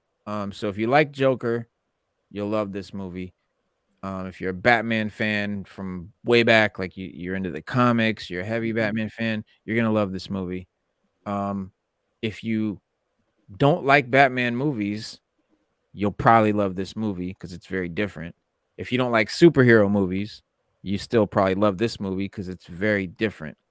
The superheroes and even the super villains are very much humans, normal people, normal stuff at their, that they can use, resources and whatnot, versus like Nolan's Batman, where he had everything at his fingertips and high tech, futuristic, science fiction, military gadgetry, and or your villains like Mr. Freeze with, freeze guns and stuff that are just unrealistic. It was dope to have Ho. Riddler be You can, like a ho ho. psycho. We can invent a freeze gun. We just don't have the necessity I'm for not bagging on your favorite villain. I'm just talking about the fact that a movie being grounded in current reality. Current reality. That is real. That is real. You could need a freeze gun. Could You in could the freeze future stuff make a freeze gun, but and they don't have commit it yet. crimes. If you had a freeze gun, if somebody had a freeze gun, let's If keep it a buck. Let's just keep it. Let's just say somebody was able to invent a freeze gun. You could commit some serious crimes with that thing and hell keep yeah. it moving. So yeah. it makes sense. It just Of course, makes sense. it's a freeze gun. we got Captain Cold. You got Captain Cold. Yeah, Mr. Freeze. I can imagine Yeah. that playing out Yeah. like how it did in the Batman, that TV show from 2005, how Mr. Freeze like did that. I can imagine it playing out like that. That's pretty, I would say that's pretty grounded. What are you talking about? Oh, you mean Gotham? Yeah, I'm talking about like if they introduced Mr. Freeze Mr. Freeze. into this like Mr. Freeze is universe, dope. I feel like Mr. it Freeze is could dope. go down like how they did it in the Batman TV show from 2005. Maybe not his design, because What Batman TV show in 2005? the Batman, you know that one. It was like Animated? yeah, Okay. yeah, Okay. that Yeah, like that was one of the first episodes they did was Mr. yeah. Freeze. I feel like Okay. if it went down like that, then yeah, I feel like it could work. Maybe not his overall design because that's a bit out there, but yeah. Yeah. Like when you watch the Arkham games, they did like a modern, up to date, more Agreed. realistic version in the Like Arkham games of like him. a The suit was scientist. huge, right? It Yeah. was like a huge suit that he had. It wasn't like small makeshift like something. Right. You know, like it was Like how it would have like a refrigerated unit that he would have to lug right around that he all would over. have to wear. Like It'd be huge. looking at those games, that was more realistic. Like that Yeah. that seemed real. Like it was based in reality. But it was dope the way they just drew it up. And it's in the game. If you look at the game and see Mr. Freeze in the game, it's like the helmet's really big. It's got the big Yeah. bowl, so you can Yeah. see, you can see his face Mhm. really well. Things like that. Like it was, you could do it. You could do it. The Cooks, freeze what were gun you- was powered. You had a power source. Yeah. No, you I thought you were gonna say something. But what do you think, Cooks, about Oh, or what were you gonna what do I say? think about? What do I think about what? Say it again. I was gonna say, what do you think about the villains, in this movie or in this franchise? Do you think they could do a Mr. Freeze in this reality, in this universe, and how would they do that? Like Miss Ma'am said, if they design it right and don't make it look like the same time period. If you could make it look and work like the same time period and make sense of why it work and why and to make the story, real sad and real and Yeah. dark and to where he's almost untouchable. I mean, yeah, I rock with it. My question would be would it be time for him though? Like would it be time for him or Nah, they can like wait. Yeah, what Freeze is a about you, Stu? handful. Yeah, Freeze is a handful. You couldn't do two villains with Freeze. You can Freeze is wait. too much. He's a handful. Like all right, Yeah. like basically like Bane. Well, When we get well, Bane, we Let me never answer get a this question Bane. real quick. Cooks. mm, Slade Wilson said, "Who is your favorite Batman villain?" oh man, that's one I ain't thought about Wow, because yeah, Cooks that's is one I stumped. ain't thought Whoa. about. That's one I I thought ain't you thought would. I about. know it I is. thought you'd have been like, "Oh, Uh, Joker or something." I mean, because for me when I was growing up, they always ran together. See what I'm Yeah, saying? So it was yeah, hard to pick for me. yeah, Catwoman, Joker, Riddler, they always ran together. yeah. And then I didn't learn about the Banes and the Scarecrows and all that until later on. Right. But oh Yeah, those man, are it's tough, man. It's tough. that's a For me, tough one right there. it's like But if Joker, I, Two-Face, and Bane are the three my favorite three, but I couldn't pick yeah, Okay. you know what I'm saying? It's easy to say Joker because it's him. You know what I'm saying? It's just like Nike or Reebok. You know, right. it's easy to say him. Like, But yeah, that's a good one. but man, I ain't gonna. I tell you what. I like the Penguin. I really do like the Penguin Mm, because um that movie the movie that he was in with Danny DeVito, yeah. that made me like him Oh, because they showed as a baby he got thrown away, Uh, what he had to grow up from. He was at the top. You know what I'm saying? Like he was at the top, like what your caller was saying. He was at the top at one point, and then he was looked at as just whatever. And then he yeah. went mad on the city. You know what I mean? So I like the Penguin because of his story. So I roll with the Penguin. Nice, nice. Yeah, man. Well, mine's is no Now, secret. now, now, what was you about to say, Stu, about Bane? Like Bane, they never give us an accurate Bane. Bane's always hmm a Yeah, side yeah, that villain. would be He's great. always somebody's flunky. Bane yeah. is actually just as smart as Batman, and Yeah, that's his main goal is to prove yeah, to everybody I'm just as smart. I'm just as great as Batman, just as yeah. great a detective, just as great a thinker, fighter, everything. But I'm I feel Bane, like the and Strategist. he's Spanish, yeah. Yeah, I feel like the best and he's iteration we've had of Bane so far, maybe like Young Justice, but even then he was kind of someone's flunky because he was yeah. like yep, a Like part of the dopey light little. and everything. Yeah, But yeah, he was, I feel like he was better portrayed there than yeah. anywhere I've seen. Yeah. My favorite portrayal is obviously the one in the comics, like the one where he Yeah, breaks Batman's back. That's obviously because that's really him. And I yeah. think it would be great to see like just a Bane story. Like let's see him in that prison, and have to dig his way out, and like that whole story is super deep and really dark and depressing and scary and would very much fit this director's vision on the way he's making these movies. That would be super dope to make a Mhm. Bane story. But like you were saying, Stu, about Mr. Freeze, that would have to be just a Bane movie. It wouldn't. There's no room. And I like how they focused mainly on one villain in this one. And you had the Penguin was there, but he wasn't really the Penguin yet. He was hmm just like a henchman, sort of like a right hand man at that point. So he's right. like He's up and coming. being built up, right? And then at the end, you got the Joker, young Joker in the future. So like the next movie, theoretically, you would have Penguin would be the main big bad, Joker would be the sort of side like Penguin is now, and then at the end you'd get either a Bane or a Mr. Freeze or Scarecrow or the next one if it followed the same formula. Reno, you remember that conversation that we had right after the movie when we was talking, and I made that comment about Gotham, the TV show. What'd you say? Remember when I said that it was like that TV show amped up to 100? Yeah, Mm, yeah, yeah. You know what I'm saying? Yep. Of course, it's got its differences, y'all. But at the Right, same point, it's like if that right. boy grew up, if that boy in that show grew up, hmm he would probably be like that. Of Yeah, course, we got a different Gordon and blah blah blah blah blah. But they had their Riddler and he was killing, and they had their Joker, but he was. You know how that story went. They thought they had one, and it went another way, but it was still, and it's crazy. But you mhm. know, and I was just like, yo, man, it was like it kind of gave me that feeling because that Gotham TV show, it was Gotham. Like I like how they were deep in the Gotham streets. They didn't have to Yeah, go to another. That was also enjoyable too. The dark yeah. side, I guess you could say. Yeah, yeah. In the early years, like that was like that was the early years of Batman. He's still a kid.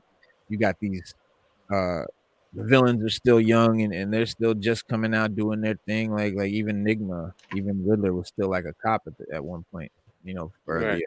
the coroner or Right. whatever. And somebody Now, somebody put Egghead and King Tut up there. yeah, Egghead or King Tut, would you like to see them in the movies? I don't Yeah. know shit about them. Yeah, me either. Well, let me school you. Yeah, Egghead school and it. Break King it Tut down. I'll look it up. Were specifically made for the Batman, the 1960s TV show, the 66 Batman. Mm. They were Mm. specifically made, Mm. and then they got comic book appearances later on to make them official Batman canon. Right. Egghead is just like Egghead is a villain that he has a genius level intellect, and he uses egg shaped themed weapons. Yeah, and it was Vincent Uh, Price played him in the show. Vincent Price played him in the Yeah. show. Yeah. He also like he would have like a laughing gas egg, or a knockout gas egg, or like an Uh, exploding egg. But he just had an egg shaped head, and he was just regular. He didn't have yeah. any superpowers. He just was a Yeah. genius. He had genius level intellect. Yeah. Believed himself to He- be the world's smartest criminal, and his crimes would usually have an egg motif to them, as well as including egg puns. yep, Yeah, it was really yes they campy. will. Yeah, villain Yeah. created for the 1960s TV Batman series, television series. Yeah, I mean, I don't know if I would want to see Egghead in the um King Tut though. Yeah, I don't know. Hey, let me King ask Tut, y'all. Let me ask them. King Ask y'all Tut, too. same thing. I already asked you this, Reno. I'm gonna ask you, Miss Sada and Stu. Uh, Hmm. like we were saying, this ain't DC. This ain't DC universe. Like what we were saying, what you were saying earlier. But don't Mhm. it feel like a black label to y'all? Like, ain't this like a black label comic book to y'all? The dark. You know Yeah, what I mean? yeah. When you said that the With other that, day, that's right. Yeah, it's very much like DC Black Label. This is a Black Label movie for sure. Um, let's see, I got a black. Yeah, like. what y'all opinion on that? Or what? What I just said. You want to listen, Stu? Stu, what you Damn, doing? see. Yeah, Watching I football was again? listening. Nah.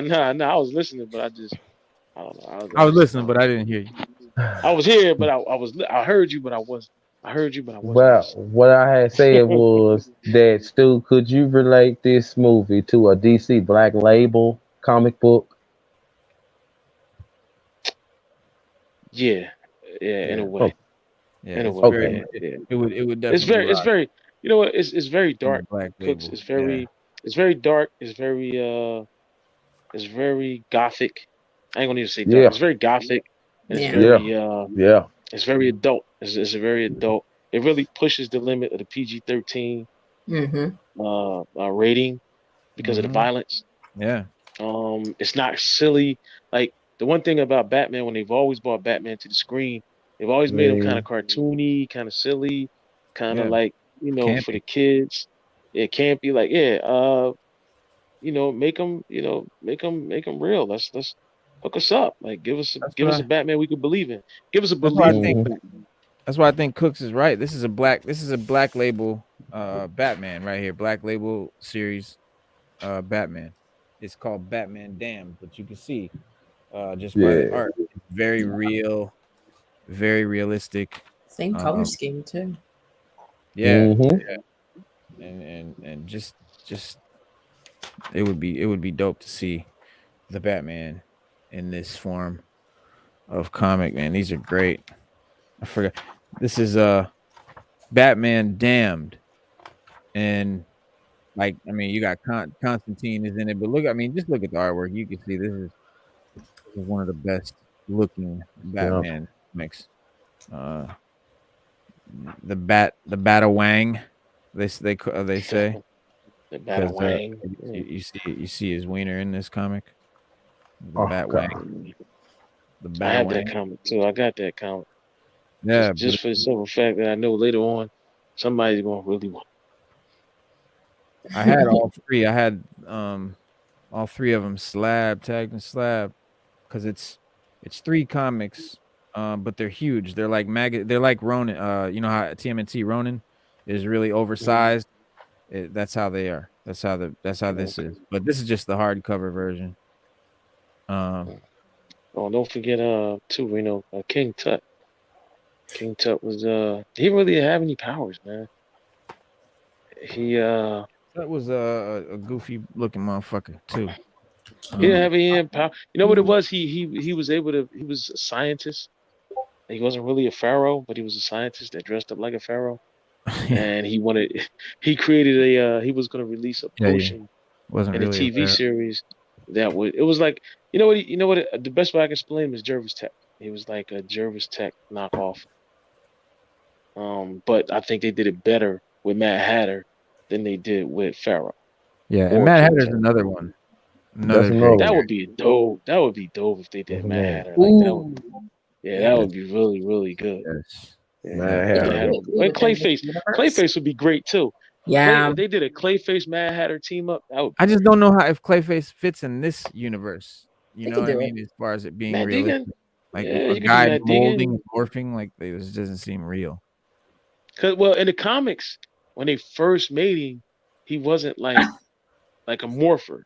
Yeah, that's King Tut for Check the him out. '66 Batman. He Uh, um he actually would take his hands and mold his face into whatever he wanted to look like. they Like could he would definitely take make his it like hands and horror esque. right, Yeah. right. It had more of an aspect like that, and he would dress the rest of the part. Like he would, If they he made it would like mold he his had, face and like his face was just fucked up, and he had to use like latex mask to give himself a face. You know, sort like of, he yeah, had to use like sort of. instead of like literally just Well, in the animated unrealistically shaping. series, they did it right, but they put their own twist on it. Like he was using a special compound that Hmm. was helping him, and then they gave him too much. Like these guys came, and that's how he became Clayface. Mm. Um, Mm-hmm. but it's to the point where he's like Sandman, but he can assume any shape, form, not form, but like personality. He can change into any. Like, he can look like Reno, or he can look like Hooks. He can look like Neo Sada. He could do. It's Yeah. come on. We could get that. You could get that off. That would be. I mean, look, if we got Thanos in a movie, come on, bro. Why can't we do Clayface? No, it's not that you can't put him in a movie. It's just that this particular movie, its style being more grounded in current day reality, not Mm-hmm. like 10 years from now future. But it's like I keep saying, they got to get away from the realistic, Goodfellas, Batman, and you could do a good mix. I mean, come on, I give mean, it to that's us. what You was could give great us a about good this mix. one though, is that it was Goodfellas and realistic and gangster. It's the first But time they've done it. that's what everybody, that's what we keep getting. We keep getting No, that but we Batman. never We got that don't. yet. We got it in a way. We got it. Like, look at it like this: the You last would never Batman have movie. seen the shit that you saw in a Nolan movie in a gangster film, in a Goodfellas, in a Scorsese movie. You would have never seen any of that high tech No, shit. but you wouldn't see Mr. Freeze either. No, exactly. Nah, That's my that's my point. point. You can give us the That's my sci-fi point. Marvel. Like that's why I like Marvel movies. They have a good mix between sci-fi and then they base it in reality, but they put the sci-fi in the Yeah, reality that's how the and Nolans not were. the other way around. They were Nolan good. They was were a more. mix of Nolan was based in sci-fi and reality. reality, but it was very No, sci-fi Nolan too. was, yeah, but it was based in reality. We all know it was Mhm. based in reality. It was Yeah, everything about it. The sci-fi was based in reality. What I'm saying like is, give me a Batmobile from the comics. Give me a Batmobile that looks like Batmobile. Give me Clayface that can do all the Clayface things that Clayface can do and look like Clayface. Or give me Mr. Freeze and just make a good movie. Like I really don't give a Joel damn. Schumacher, I really don't give it. Like I'm not sitting there asking the question, well, how is that real? Because I know it's a movie. It's fiction. That's right? just what it is. Use your Yeah. imagination. Like I'm But okay with that. we've gotten that so many times in Batman. From ever since Tim Burton, we got that. Joel Schumacher, we got that. Even Christopher Nolan, we got that. Where it was based in reality. You know, it wasn't on another planet. It wasn't like in the future, but it had all these sort of sci-fi, high-tech things that aren't possible today. Could theoretically they be possible in the future? See, that's what sci-fi, real sci-fi is not Star Wars, because Star Wars is fantasy. Sci-fi is shit like 2001: A Space Odyssey. It's stuff Right. that Mm. it could these things could be made in the future. And Like stuff in Blade Star Runner, Wars could never sci-fi. be made. Yeah, Yeah, Blade yeah. Runner, Blade sci-fi. Runner, sci-fi. Yeah. Yeah. Stuff that could actually be made in the future. So yeah, Nolan Science. Batman, I'd say would Science be fiction. right, Yeah, science science. Right. fiction, but still That's science. and to me that's the problem with Batman. Every Batman movie is different. So like the Christopher Nolan films, they were good, but now we need something different. This Batman is different than the Christopher Nolan films, so we need Very. And then soon we're gonna get tired of this, and we're gonna need something different. But we're gonna need Batman, but we're gonna need something different. That's what I mean. Well, Like give us at it's least 2 more of these before we go different. it's But see, you know, y'all forgetting something though. Don't forget. We got this Batman and we got a Flash movie coming up, and they gonna bring. You see what I'm saying? So it's Yeah. like Yeah, everybody's. DC, yeah. You know what I mean? Like everybody's DCEU, they're visuals giving finna you get. that You know, yeah, yeah. That, not that what that's they the answer. I ain't saying that that's the answer to what you saying, right, Stu. right, right, I'm just right. saying. right. I'm just saying. Look at what they finna take us. Like we ain't nobody thinking about Flash right now. When the Mhm, commercials and stuff start going, and then they Mhm. start talking about that. Y'all know what I'm talking about. Then we're gonna be looking at that. yeah, You know what I Shoot, Black mean? yeah, Adam too. You That's know yeah. what I gonna Black mean? Adam. The Yeah, like if you could Snyderverse. give us Black Adam, I could get Black Adam, but I can't get Mr. Freeze in a suit. That makes no sense to me. You can I get can't see you it. can get all the Mr. Freeze you Yeah, want in that DCEU, in that Ben Affleck Batman, you know, that sort of DC, it that goes back. side, It goes back to they'll what I put Mr. said. Freeze over there. That Earth. It goes That back to what I Earth. said. That It goes back Earth, to what I right. said. It goes back to what I said. Hollywood's not that smart. They're just not that smart. There's nobody smart enough to just do it. One, two. Like DC's going through a thing right now where they had to close down. I think it's like their West Coast office or something. Like all the artists and everything were mad about it, and they were upset about the whole thing because it basically showed that what Warner Brothers was doing with DC, it was like they had their own agenda. Like they weren't trying to push to make the best movies that we can Mhm. based on the comic books for the comic book fans, because like the writer of the article said, Hollywood doesn't give a damn about comic books. They don't care.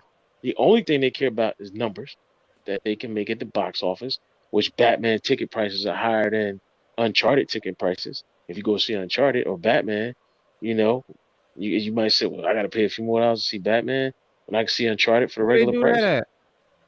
It's all over the web. Everybody was saying that the Batman ticket prices are a little bit higher just for Batman. Not at AMC my theaters theater. did it. Well, you must didn't go to an AMC theater. No, I went AMC to theater. Cinemark. No, that's why AMC theater hiked up the prices on the Batman Oh, ticket. dang. Dang. They made them right. They made them higher. Where did y'all go? Y'all pay extra? We went to Regal. Regal? So the earlier prices were cheaper, which makes sense. You know, it's earlier. Matinee, And yeah. then that was when the Yeah, the prices matinee. went. That's when Yeah. it went Right. up. It Yeah, the was like matinee. Yeah, the $16. matinee Same is as always all the cheaper. movies went up at that time. Yeah, yeah. Yeah. So that was normal. So I wouldn't say it was like a price hike. That's just Well, Was the matinee, Batman because more you got the expensive than matinee. any other movie? No, only at AMC theaters. Only AMC at was the only AMC. one. They're the only theater that did that. They raised the price on the tickets just for Batman, not for even for any like other movie. matinee. Even for matinee, it was Mm, higher than any other movie. So whether you went and seen the matinee or the evening show, yeah. it was higher than any other. Like if you went and seen Sing 2 ticket prices, Uncharted ticket prices, We Mhm. Own the Night, whatever in that Fighting in the Alleyway, whatever that other movie is that they got right now. All of that had the same price of a movie ticket, and Batman's movie ticket was just a little bit higher. Yeah, that's really crazy, man. Wow. That's nuts. Um, the spokesman said currently our prices for the Batman are slightly higher than the prices we are charging for other movies playing in the same theaters at the same time, Aaron said. Deadline reports a search for the AMC Empire 25 in Times Square, New York, revealed a price tag of $18.99 for the Batman, which is $1 more than tickets to other newly released movies. Wow. Why is Mm. AMC charging higher? 13. Yeah, you know, like they charge 13.30 for the Batman, while Sing 2 is $10. Wow. But not at my theater, not at Cinemark, and obviously not at Regal, but that's just something AMC is doing. Who knows why, and who knows if they'll get away with that. They'll never get away with this. Yeah, they've been getting away with it. If that's Yeah. like DC's offices are closing. The New York office that was moved to West Coast, LA, I guess, or California, is closing down. Dang. A lot of artists were mad about it. George Perez was talking about it. And they were saying that they did it so that they could get a better, like it was for Zack Snyder, because the DCEU was supposed to be a big thing.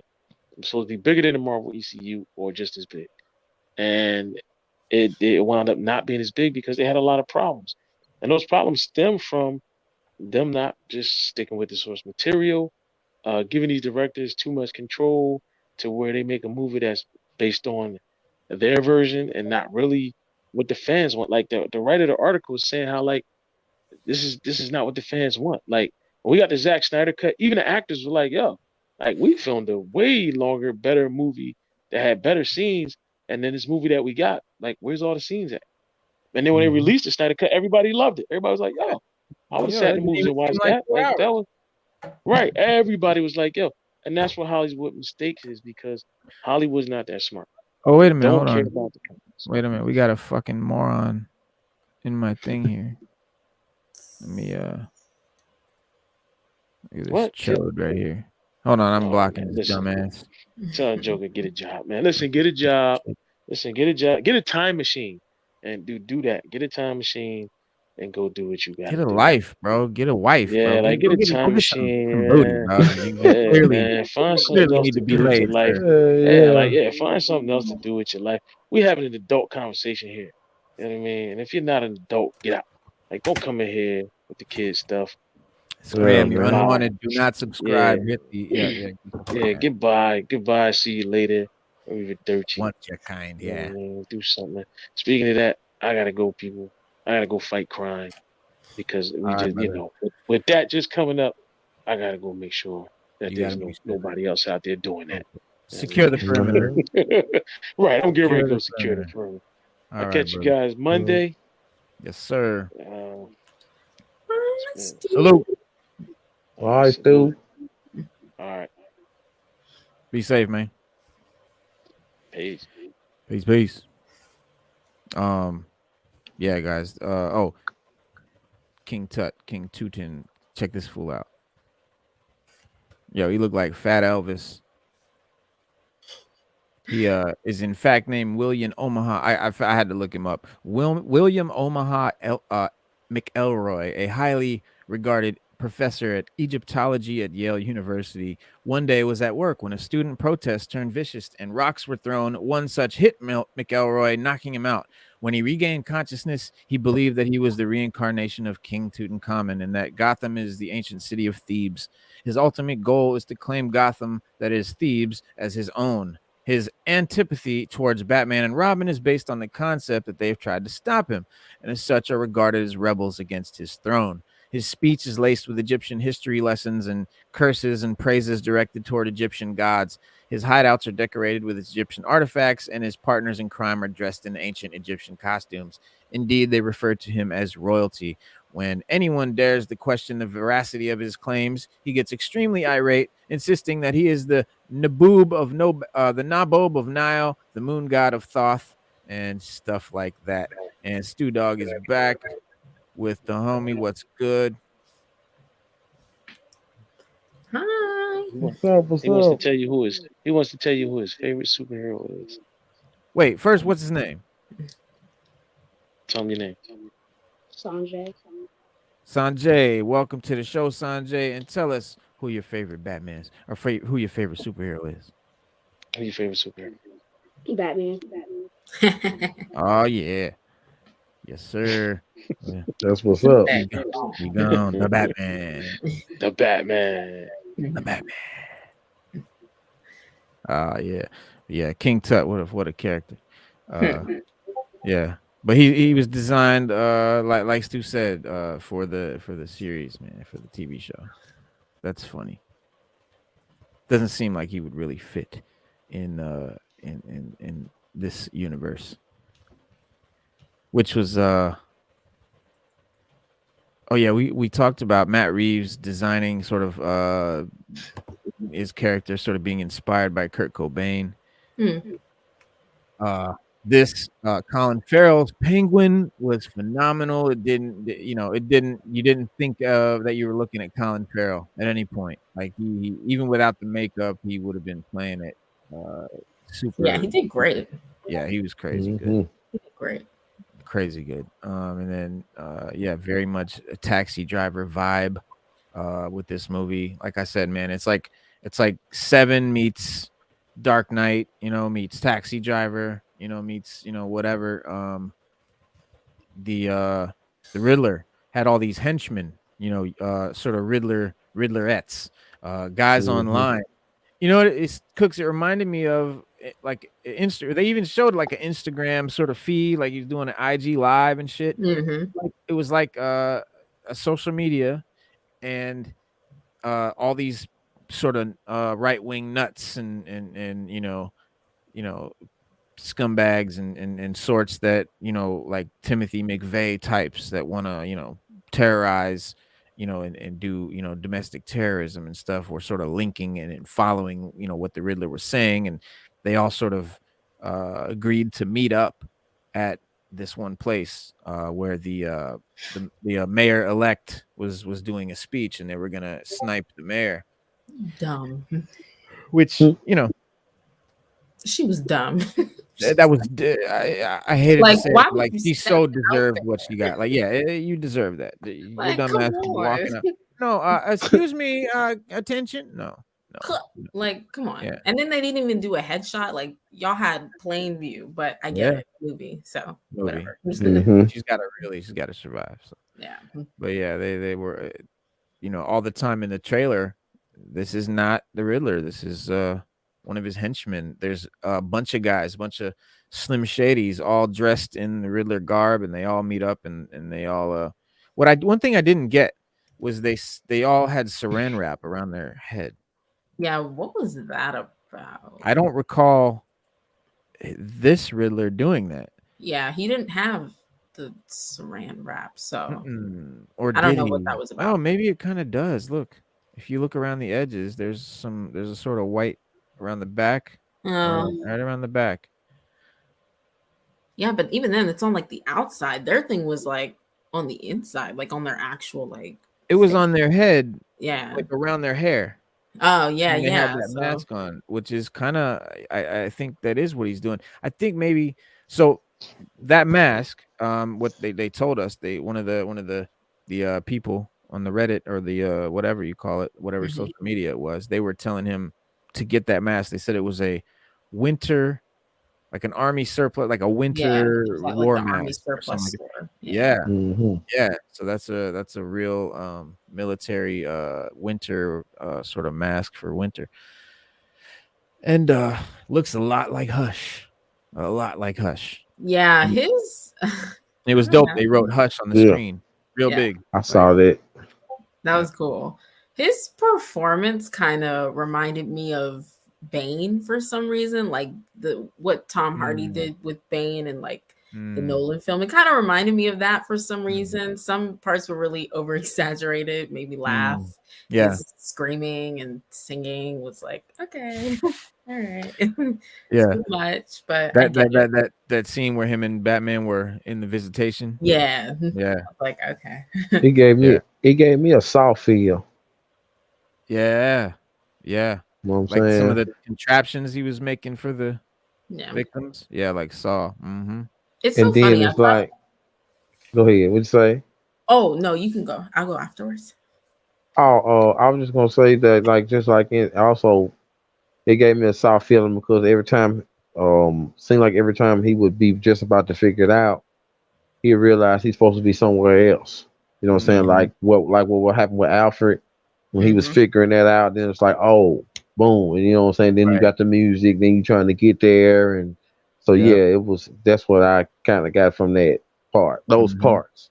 Yeah. Yeah, yeah, and that's dope too that because he's not seasoned yet, so he wasn't doing everything on point. Like he wasn't every choice wasn't right. You know what I mean? Like he wasn't the infallible DC superhero. He was just a guy, man, that was trying to make his way. Hmm. And I cannot praise uh the performance here. Um, Gordon is not yet uh the commissioner. He's No. not yet the commissioner of Gotham, and he uh he doesn't really have like that power that is such a big help to Batman. Like having Batman or having Commissioner Gordon lets Batman get away with quite a bit. You know, it lets him sort of you know, I don't know what you call it. Like he gets out of shit. Like he can do more. He's got Mhm. this guy who's like got the. But Jeffrey Wright, man, he's one of my favorite actors. Everything he does is dope. Everything he's in is a good movie. Much like John Turturro, who played Falcone, one of my favorite actors ever since Do the Right Thing. Remember he played the pizza shop owner. Like he's been in like ever since then. I think he's been in like 100 movies. Like what's this? Yeah, Transformers. Yeah, that's where I remember him from most of Oh, all. okay. Was Yep. Transformers. Transformers. He's in this. He's in The Good Shepherd. Mm. The best spy movie of all time, by the way. Yeah, I'm If like you like Sada. I spy. remember him from Transformers. Like when I seen it, the first thing I thought about was Transformers. I'm like, there you go. There Yep. you go. Yeah. He gave He's a been in hell of a every performance. he's been in everything, man. He's been Yeah. in so much. Yeah, he's great. He's great. One of the best. One of the best. And And the but yeah, other dude, and the dude that played Gordon, Jeffrey Hmm. Wright. Yep. you know where I remember him the most from? Shaft. Shaft. Yep. Shaft. That's people's right there. People. That's people's. He's stabbing himself with the ice pick. Hey, people. That's people. Uh, he ain't get fucked. Yeah, He was that was great too.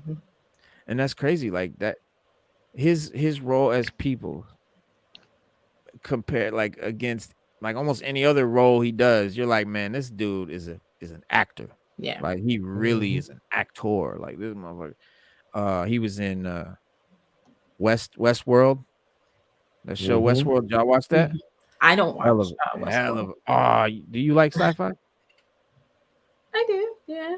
Yeah, okay. Yeah, it's yeah, you gotta see it. That's dope. But like yeah, like his character in that, like he played Basquiat too. The famous artist Basquiat. But yeah, Hmm. he's done a lot, man. He killed this role. Yeah. Um, and even though he wasn't a commissioner, like he still did his thing. Yeah. He basically had that power. I mean, they respected him as Yeah, such. it was So enough. Yeah, it was yeah. enough. But see, that's another step. Like part two. Mhm. Yeah. He ain't commissioner yet, but he gonna become. You know what I mean? So that's something else we can look forward to. Yeah. Yep. Because they listened to him. Like they looked to him for like what to Yeah, do.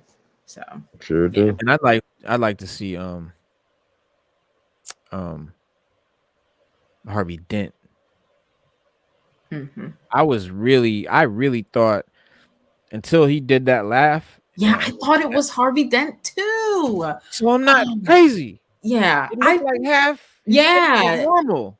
And Thank I you. was like, oh wow, we're gonna get Two-Face. This is cool. And then he did the laugh. I was like, Nobody else feels me on that. Like yeah. even my son was sitting right next to me. He's like, "No, that was Joker. His face was." I'm like, Yeah. "No, but like half his face was See, normal. And the other Yeah. half was torn up." see, I don't know if y'all feel me on this, but it's like when I heard the laugh, it's just no the Two Face laugh is a little bit harder than the Joker laugh. Hmm. You know what I'm Mhm. saying?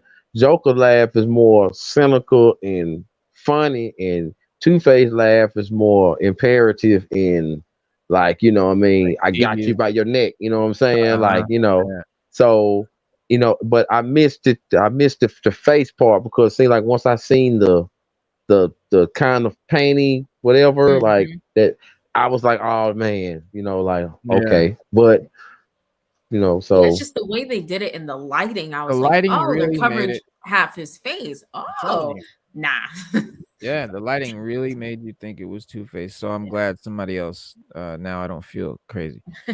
Uh but yeah, man, that definitely wasn't this Joker. Oh no, oh But no, we got a you know, younger one. but like this Joker, and the Joker in the comics, like Batman knocked him into a vat of chemicals that, messed his face and all of that and made him look like the Joker. This Joker, if that's Joker, his face is already messed up.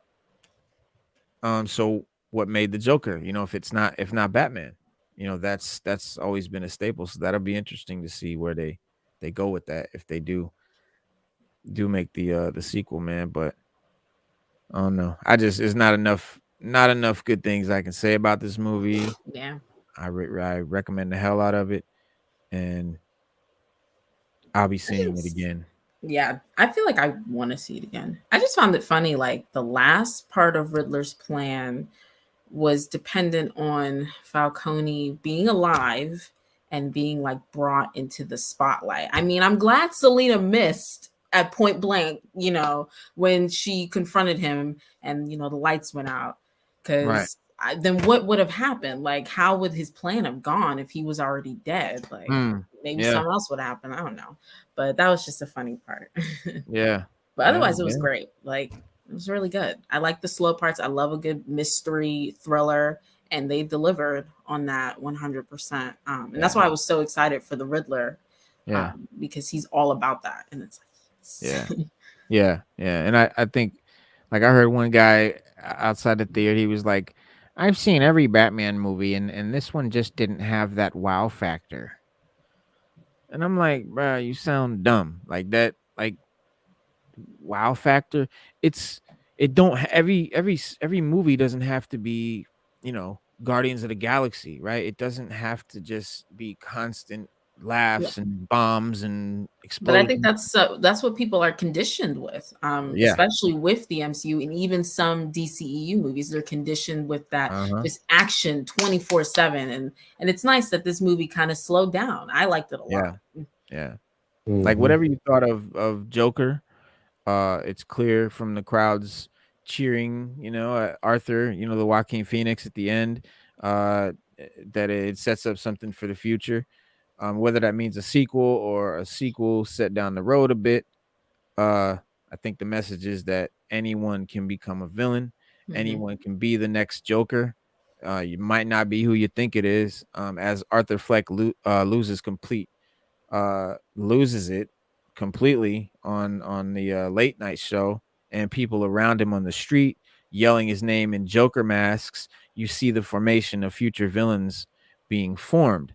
And I always maintained that, like the late great Tupac said, I might not be the one that changed the world, but I guarantee I will spark the brain that changes the world.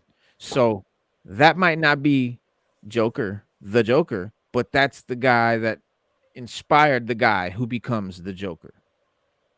So that movie, Joker, Joaquin Phoenix, it can still be in the same universe as this movie, because at one point they were saying that this was in the same universe, and I think someone confirmed it, but don't quote me on that. But I think it's meant to be in the same universe, and that would explain that. You know what I Yeah. mean? Like Arthur Fleck being Arthur Fleck. But this whole movie is about this weirdo guy who goes nuts and shoots the host on a talk show and inspires the guy who becomes the Joker that we know.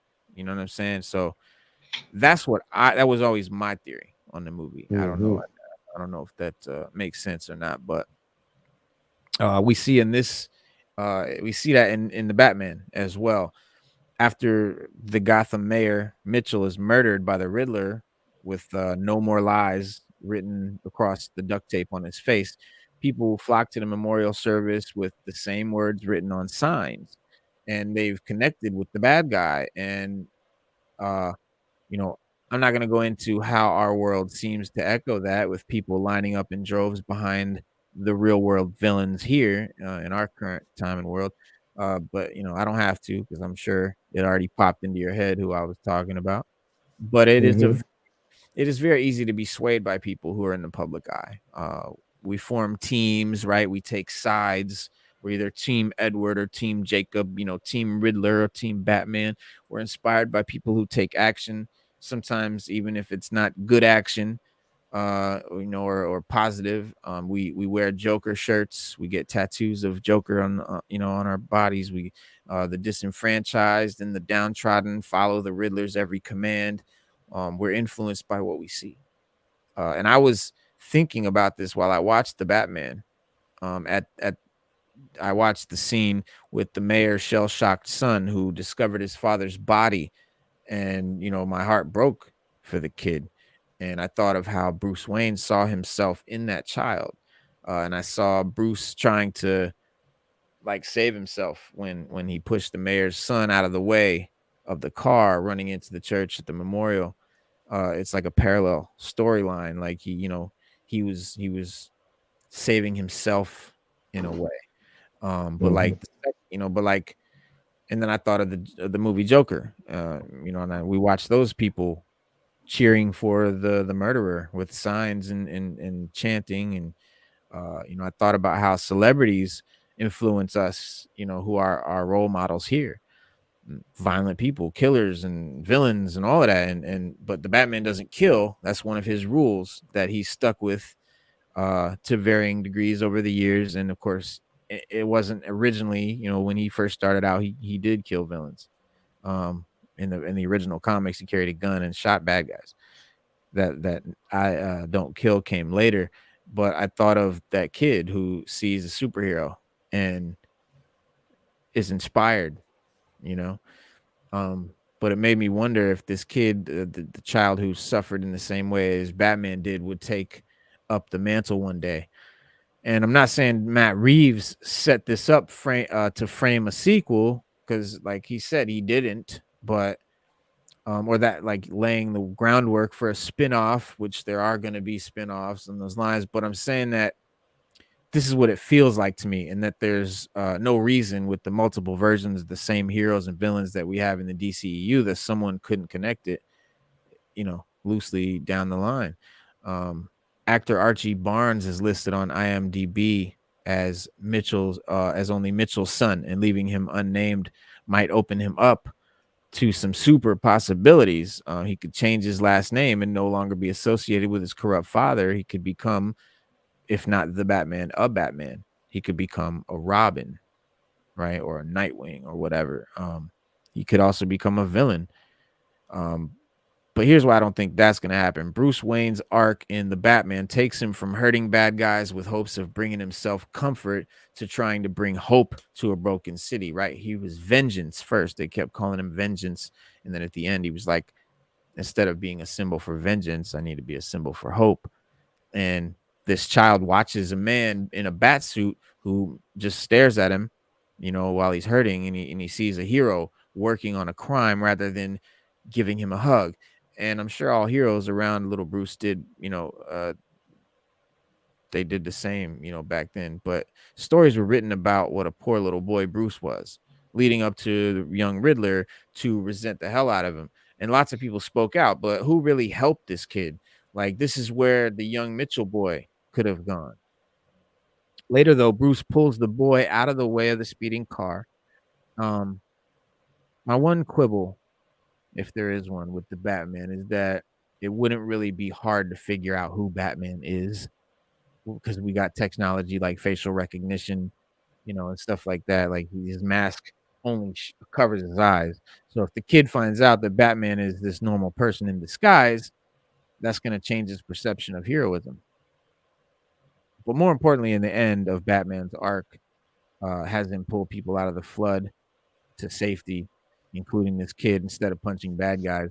And now the child sees a man who's given up his need for revenge. He's no longer vengeance. He's trying to save the city. And that's going to inspire someone who's been through trauma. Does that make sense? Yeah. This wasn't an origin story for the Batman, right? Like we have already had the origin story. We don't need to keep getting that.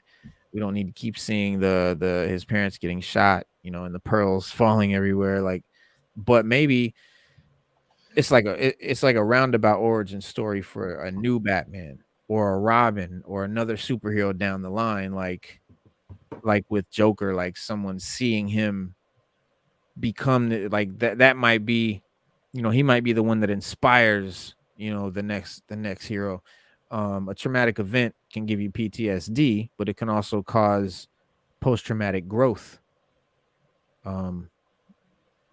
Dr. Travis Langley, in his book Batman and Psychology: A Dark and Stormy Night, said people who report post-traumatic growth, positive changes resulting from trauma, experience less depression and greater life satisfaction, not by forgetting about the trauma, but instead by dwelling on it in constructive ways. And I don't know if the young Master Mitchell will become the new Batman someday, but I like to think that he will. Like, I think that watching someone do the right thing would inspire him to use the tragedy of his father's death and his life to become a better person for it. Um, I think he's like the next Batman. But someday, he'll fight a future Joker or a future Riddler.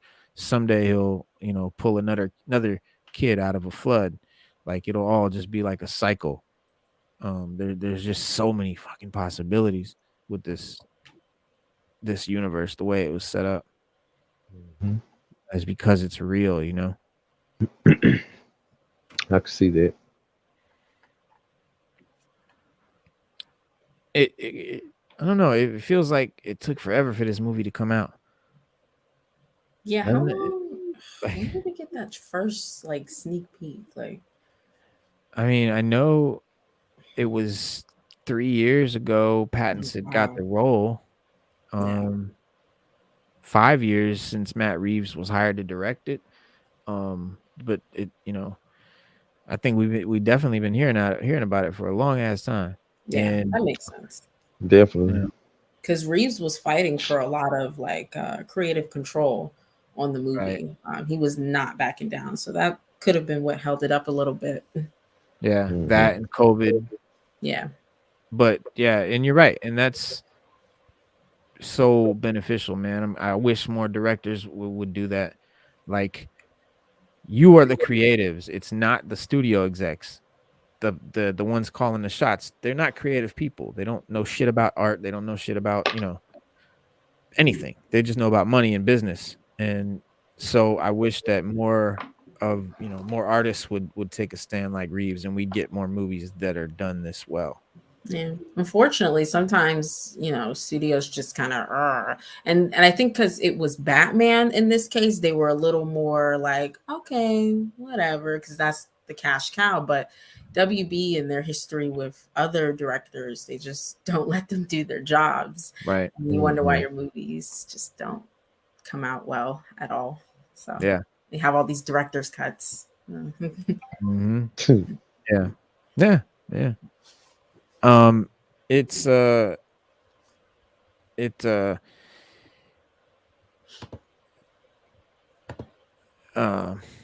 I don't know. It feels like it's like is it real? Like, were we finally here? Like, I feel like I just saw it, but I feel like I didn't see it. Like, I got to see it again. I don't know. It's like a weird feeling to me because I think because it took so long for it to come out. Mhm. Um, but yeah. And there's a lot of I don't know. It might seem like an obvious thing to expect in a Batman movie, um, but to have Batman um in like every scene, but it makes for a pretty interesting addition to the franchise. Um, this whole like using Robert Pattinson was crazy. Like, that's you wouldn't that's not who you would think of to be a Bruce Wayne. He's not he's the Twilight kid, right? He's like, you know what I'm saying? Like, he just doesn't seem like the sort of rugged dude that you would think of as Batman. Like Ben Affleck, he went the old man route. Uh Christian Bale did the kind of the young athletic guy. But this guy was almost like an emo Batman. Hmm. Um, but yeah, one thing stands out is that Pattinson gets an absolutely crazy amount of time in the suit compared to other Batman movies. Like, we see a Mhm. lot more of Batman in this. Is what I was getting at a second ago. We get a lot of Batman scenes, which we just haven't gotten in the past as many. Um, and you see it right away, like right into the movie, like as soon as it starts. He's walking in full costume, and it just sets the tone. And like you said, Sada, it's very character driven. It's Mhm. plot heavy, you know. Yeah. But there is action. Yeah. I mean, the action moments they do have, I think, are pretty good. I think the setup is nice. The what's it called? what am I thinking about? The car scene with Penguin and Batman. That was dope. I really liked that. Yeah. That Mhm. was so funny. I got you. No, you didn't. Mhm. So that was great. Yeah. The fight scenes were pretty good. The way that they shot it and the lighting was great. Um, yeah, I feel like Yeah. even though it wasn't like that much action, it was for what they gave us. It was good. I thought it was good. Yeah. Um, let's see. Kim Kong unsucked my dick while I fucked Hitler. Garbage. This is somebody who, Um, really needs to get laid. I feel bad for Garbage. you. No, I don't think getting laid will help that. I think they need to get like a job and Yeah, you're yeah, right. get a job, a get paid. job and Get a go do life, get around something. some people. Yeah. Oh, one thing I was gonna say to add to that, what y'all was talking about right then, is that I like how I also liked the fact that when he used his weapon, like it was just like it wasn't nothing super science fiction. You know what I'm saying? Like Yeah. when he shot his thing and it linked Mhm. in and he swung, he Yeah, got to Yeah. where he was going. It wasn't swing, swing, yeah. swing. You know what I'm saying? And it wasn't all the utility belt type Right. stuff. You know what I'm saying?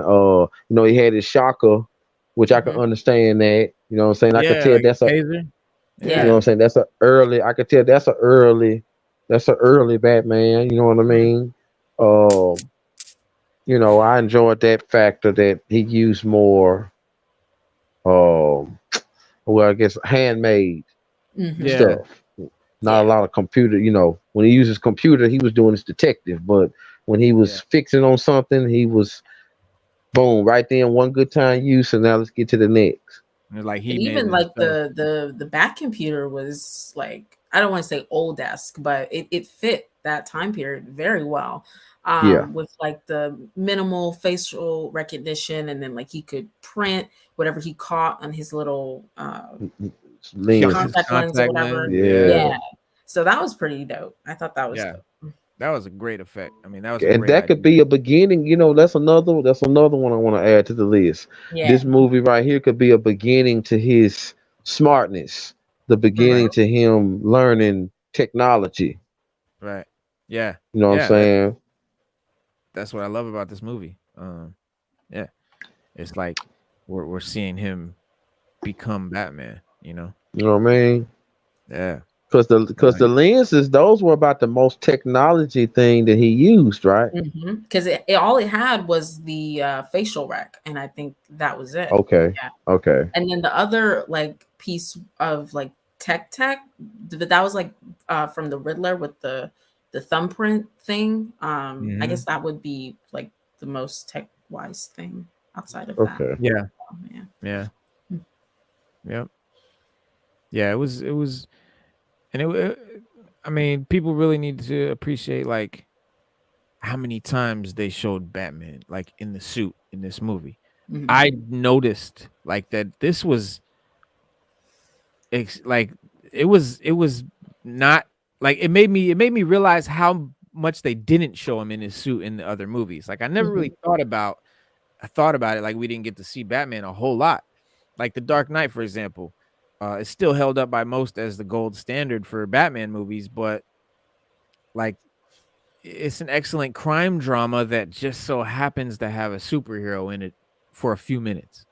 Like Christian Bale gets more than just a few minutes in the suit, but relative to the movie's runtime, it's not Mhm. that much. We get Hmm. a lot more of him as Bruce Wayne and a lot more of the surrounding characters without the protagonist. Yeah. Pattinson, meanwhile, is doing most of the work for this movie in the full batsuit mask, all of that. And Yeah. it doesn't seem like a whole lot to ask for, but it's kind of remarkable how relatively little Batman has appeared, featured, in live action movies over the last 20 years or so. Yeah. In the way like the Batman truly delivers something that a great many fans have probably been craving for a long time. And this is a Batman movie in the true sense, putting him, not Bruce Wayne, at the center of this crime thriller. Uh, but at the same time, they go more into Bruce Wayne's mind and you learn more and you feel like you're dealing with Bruce Wayne more than other movies at the same time as it's giving you the suited Batman more than other movies. You kind of see what I'm saying? Like, does that make Yeah, because I hate like when actors like you can tell when they want their face to be seen right, more than like them being in the suit, like Deadshot with Will Smith. Like right? when he took off that iconic Hugh Jackman, helmet, or not helmet, but mask or whatever, and never put it back on, I'm like, that's the essence of Deadshot, and it's gone because you want your face to be seen. Like just stay true to the character, right, please. So I right. like that, we kind of got that in this movie. Hell Mhm. yeah, yeah. And it makes it all the more remarkable that Pattinson is able to deliver such a compelling performance Hmm. as the character, as the hero, without having much of the other side of the coin to lean on. Most actors, like you said, they rely on their showing their face to do all the acting. This guy's doing all this acting with the mask on, and he's got to convey a lot through the Yeah. black emo eyes, and he does it. Like Hmm. it's a tortured, grief-stricken Batman who's outwardly angry and rage and a little reckless, and he's like looking for vengeance. Yeah. And And you I have think oh, I'm sorry. no, go ahead, please. Oh, I just said I think, them showing him as Batman so much, it definitely plays into what Riddler was saying, how this is the real you. Like Bruce Wayne Yes, is the mask, this is the real you. So I feel like maybe I don't know if that's what they were going for. I feel like maybe it was, but that very was good point. great. That was a great way to show like this is who he Mhm, is at his core. Mhm. mhm. And Bruce Wayne is just whatever. Because he if he Yep, can avoid being Bruce, he will do right, it. right. Yeah, you're right. That's exactly right. That's a good point. Good eye on that.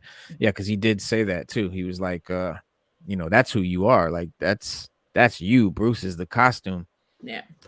And it's kind of like, Superman was always that. It's like Hmm. they broke it down in Kill Bill. But like Superman's the only superhero who their alter ego is the costume. Right? Yeah. Like Superman is who he is. He's an alien. He's from Krypton. His costume is the baby blanket that he was wrapped in when he came. Like that's his suit. That's his clothes. That's him. That's him. Like the glasses, the Clark Kent, the suit. That's the costume. Whereas all other Mhm. superheroes, they're a person and they put on the superhero costume and then they're the superhero. Superman's the only one that's the other way around. But now, like the way they're doing it, I think they did that well with this movie, with this Hmm. Batman. Like he's Batman, and sometimes he plays Bruce Wayne. But when you have a franchise that's been going more or less steady for more than 30 years with various actors and directors interpreting the work, it helps to allow for different takes. Yeah. And yeah, don't just try to repeat what worked last time. That's what Hollywood does so often. All they want to do is just get that cookie cutter that works and just keep doing it until it's burned out. Yeah. And then, it sucks because then like the last half of those movies just suck. Yeah. But, you know, um, this is a character with more than 80 years of history in DC comic books. Allowing Reeves to craft a very specific, fresh take on the character is what makes the movie feel fresh. But none of that works if Pattinson isn't capable of doing some quality in suit acting. And just look how often Marvel movies see their heroes taking off their masks during key scenes. Pattinson doesn't get to do that all that much, and it adds something to the movie as a result. Mind you, I'm a gigantic MCU guy, so I'm not knocking anything here, but it's just a different flavor that we don't get to see often in superhero movies. Yeah. And we don't go to the movies to see the same thing over and over again, Yeah. right? We shouldn't, so But I do hope they let other characters have like these character pieces as well in film. yeah, Like of course I love Batman and his rogue gallery in that universe. yeah, But I feel like other characters need this too, and I yeah, give Marvel their props for that. For right, allowing that to be explored. I feel like DC, you just have such a powerful roster of heroes and villains, and you're like not utilizing them. I think they're starting to Right. with Black Adam, but you know, we've got a long way to go. But this is great. Mhm. It's a great start. Yeah. Well, and Suicide Squad and Yeah. Peacemaker. Yeah. Yeah. Vigilante and shit like that. Yeah, like Marvel has been big on doing their more obscure characters and stuff Mhm. like that, and you know, didn't really work with Eternals, but definitely worked with Guardians of the Galaxy and Doctor Strange. You know, because Doctor Strange was like a fringe character. He wasn't a main character. You know, he was a niche character. Like everybody didn't really fuck with Doctor Strange comics. You know, his comics were fit, you know, for like a certain type of reader. Mhm. Yeah, Ghost Rider too, but we haven't gotten a proper Ghost Rider film yet. Not Yeah. not not Still one that I'm waiting. yeah, I'm not one that I'm like, yo, that was it. Yeah. Like there's always like, it was all right, it was pretty good. Like, yeah, I liked it, but then it was like, but it could always be better. Yeah. I don't But even are they even gonna do Ghost Rider? Because that deals with more like Mephisto and stuff like that. I don't know if they'd be willing to go that deep. So yeah, I don't know if they will yeah. anytime soon. I'm sure they will eventually redo it because it's a dope character Yeah. and they've, you know, I think when they get there, they get the chance. It's like Fantastic Four. Like they haven't done one good yet, but they're gonna try again. And I think we get an MCU. Fantastic Four is gonna be sick. Oh, I Um, can't wait. yeah, and X-Men. Dude, MCU X-Men. You already know that's my shit. So I can't wait for that. And whatever they Mm. do, I think is gonna be great. And Cooks, I know Cooks can't wait to see a new comic accurate Wolverine. You know, a short, stocky character, a new actor. I'm happy Because with I'm happy with you. I'm happy with you. I'll be happy with you.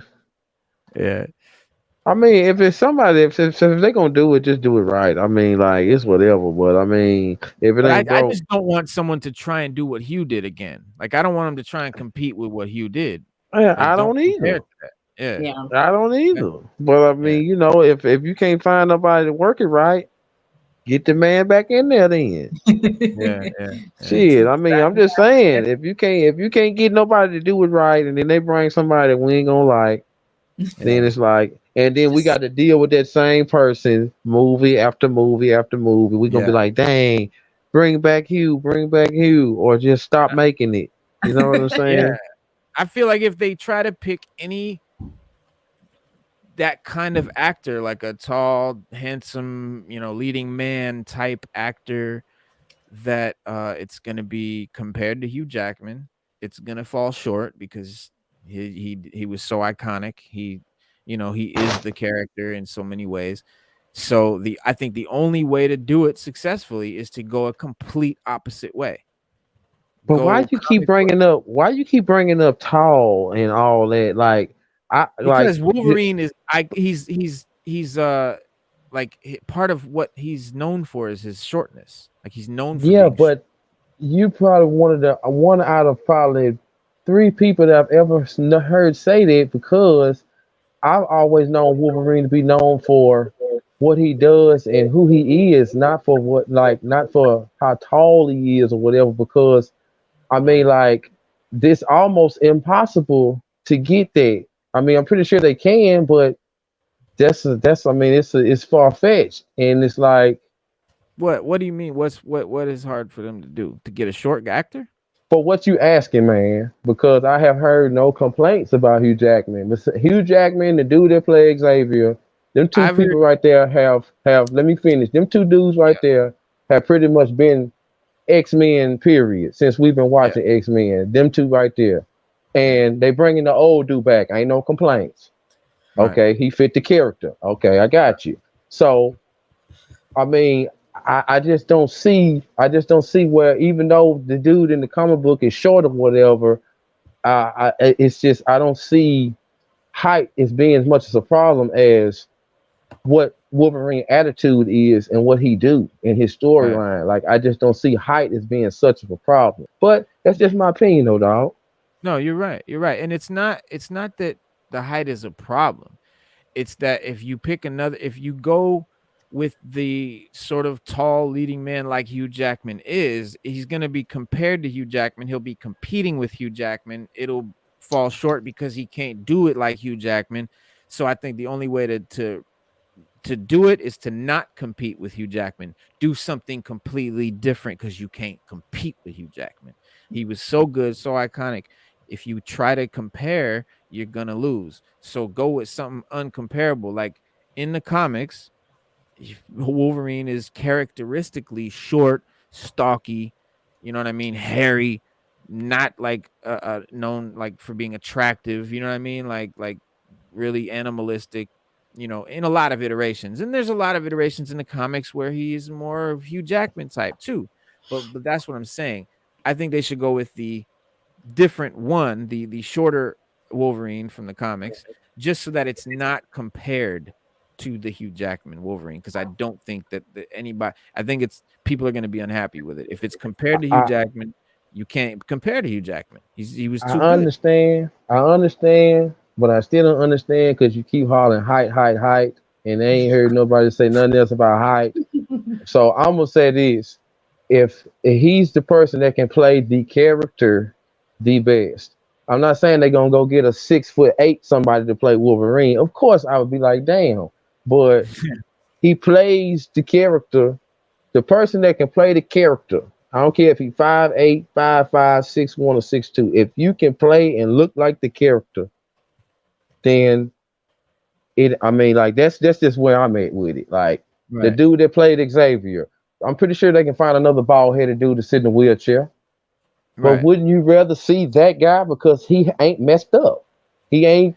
You know what I right. mean? He's really comic book accurate too, though.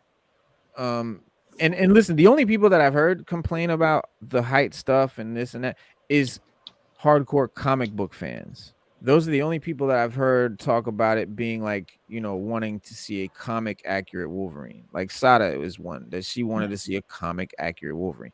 It's just I've heard that's the people that are fans of the movies that weren't comic book fans really don't even know that much, don't even know that he's supposed to be short or whatever. And they don't, you know, they couldn't care less. They just want Wolverine.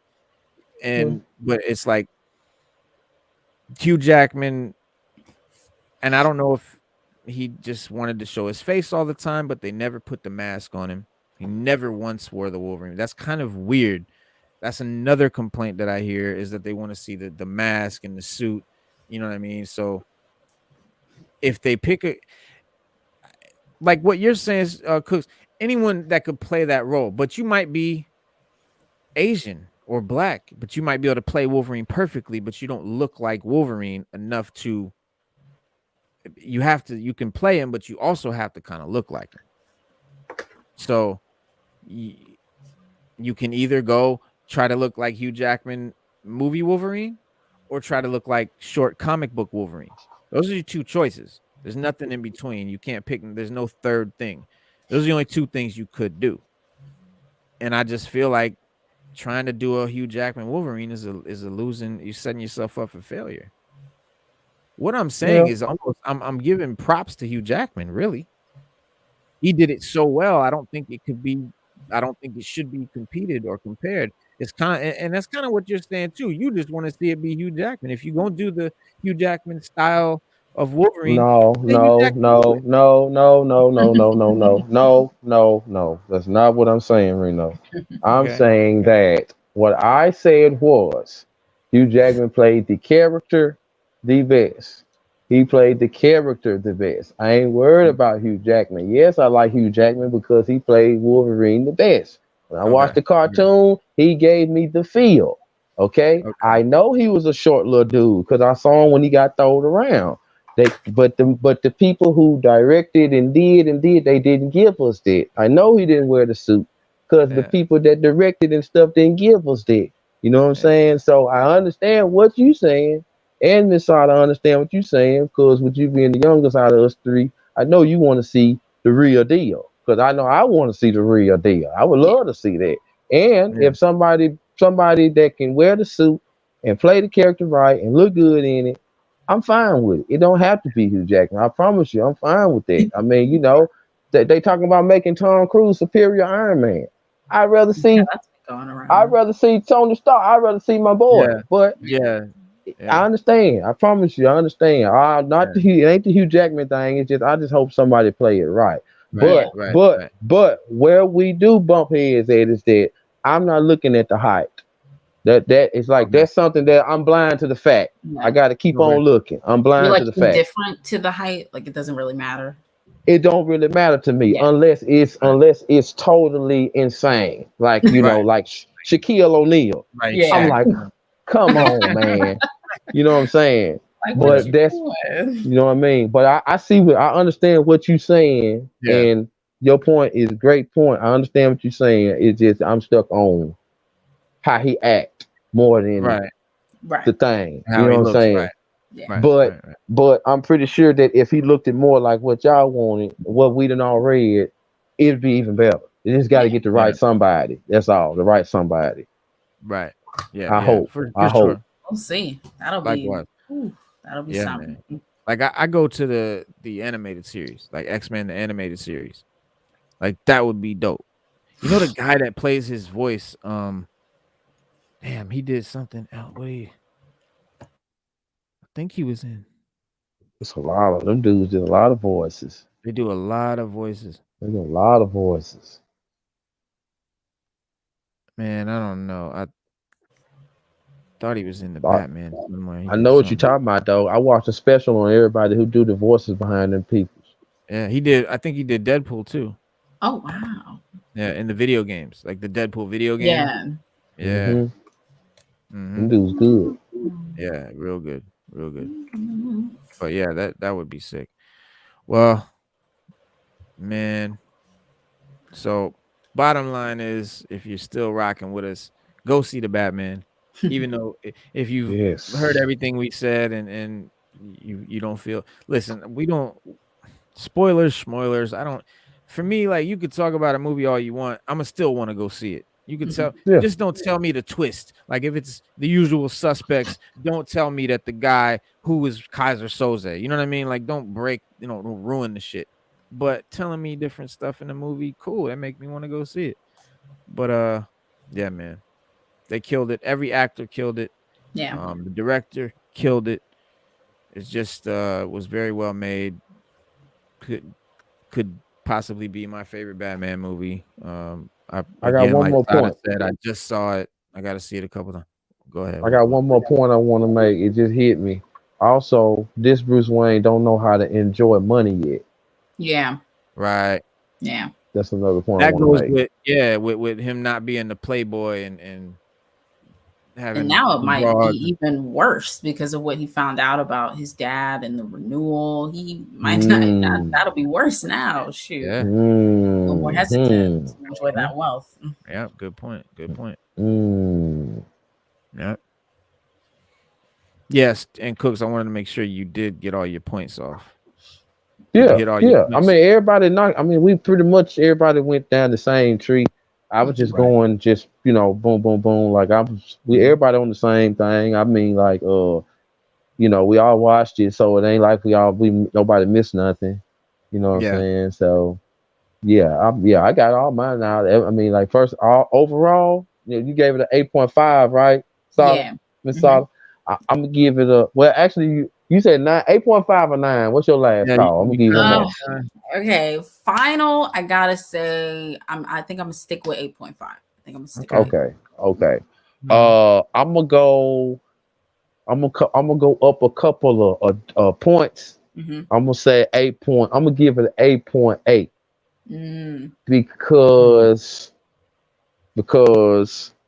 I like the ending, but I don't like the ending because it just left me like, you know what I'm saying? It didn't leave me like, oh, it just left me like, okay, all right. Mhm. Then you get up like, well, that was a good movie, you know what I'm saying? So I'm gonna Yeah. give it an 8.8. I was rocking with it till I would say after they caught the Riddler, and then there was the Mm-hmm. whole thing with the blowing the seawall or whatever. From Uh. that on, I was kind of like, oh, okay, Okay. It was like, all right.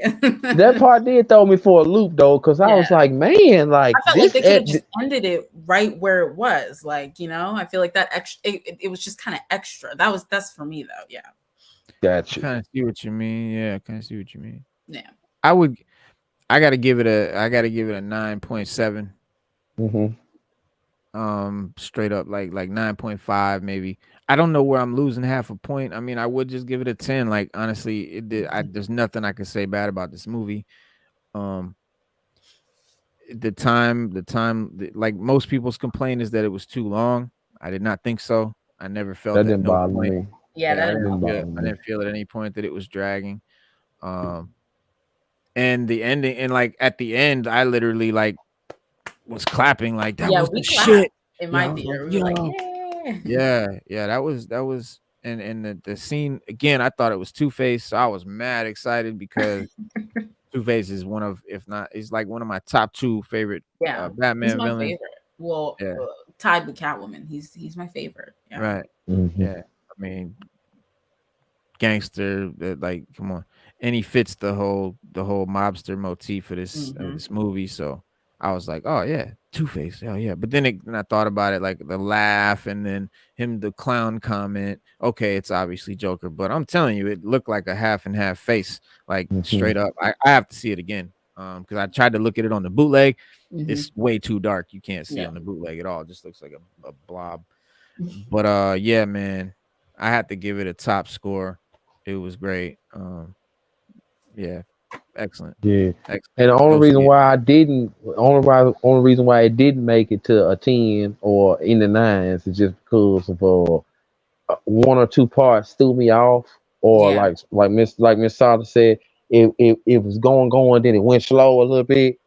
You know what Mm, I'm saying? So like but not in a bad way. It's just I was in the motion. You know what I'm saying? Like when we right, watch the other company movies, they keep us going, keep us going, right, keep us going, keep us going. This one right here gave us that detective feel, because a detective got to slow down and do his research. Yeah. You know what I'm right, saying? Detective can't rush. Yeah. So you know what I mean. But other than that, though, still best. You know what I'm saying? For me, this has been the best one because of it was different, it was darker, it was more gothic.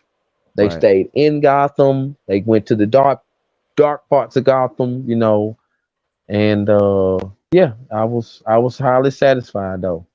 Agreed. Hell yeah. Yes, the music was great. Oh Oh yeah, yeah. the music was cool. Phenomenal. Yeah, phenomenal score. Uh, I'm telling you, yeah, man. It ain't nothing I can say bad about it. It's dope. But yeah, man, that was our show. It's 2.5 hours. We had fun. This is a podcast, a vidcast. So yeah, it rolls on. We ride out. We chop it up. And but we will be back every Monday, Hmm. every Wednesday, and every Saturday at 6:30 p.m. Eastern Standard Time for hip hop and comic book knowledge and info, and whatever movies and shows are going on. Check us out. Please leave a comment in the comment section and subscribe to the channel if you're not subscribed. And make sure when you do, you click all so that you get all the whenever I post videos, you'll see them whenever we do lives or anything like that. And Hmm. yeah, man, that's our show. Right. Peace, peace. It was Guys, hang great out for a meeting you, second after Sada. we go. Okay. Yeah, Nice to meet you. hang Yes, out for a yes. second, guys. After Wait, after the, this way. the the outro. All right, All y'all. right. Peace, peace. Okay.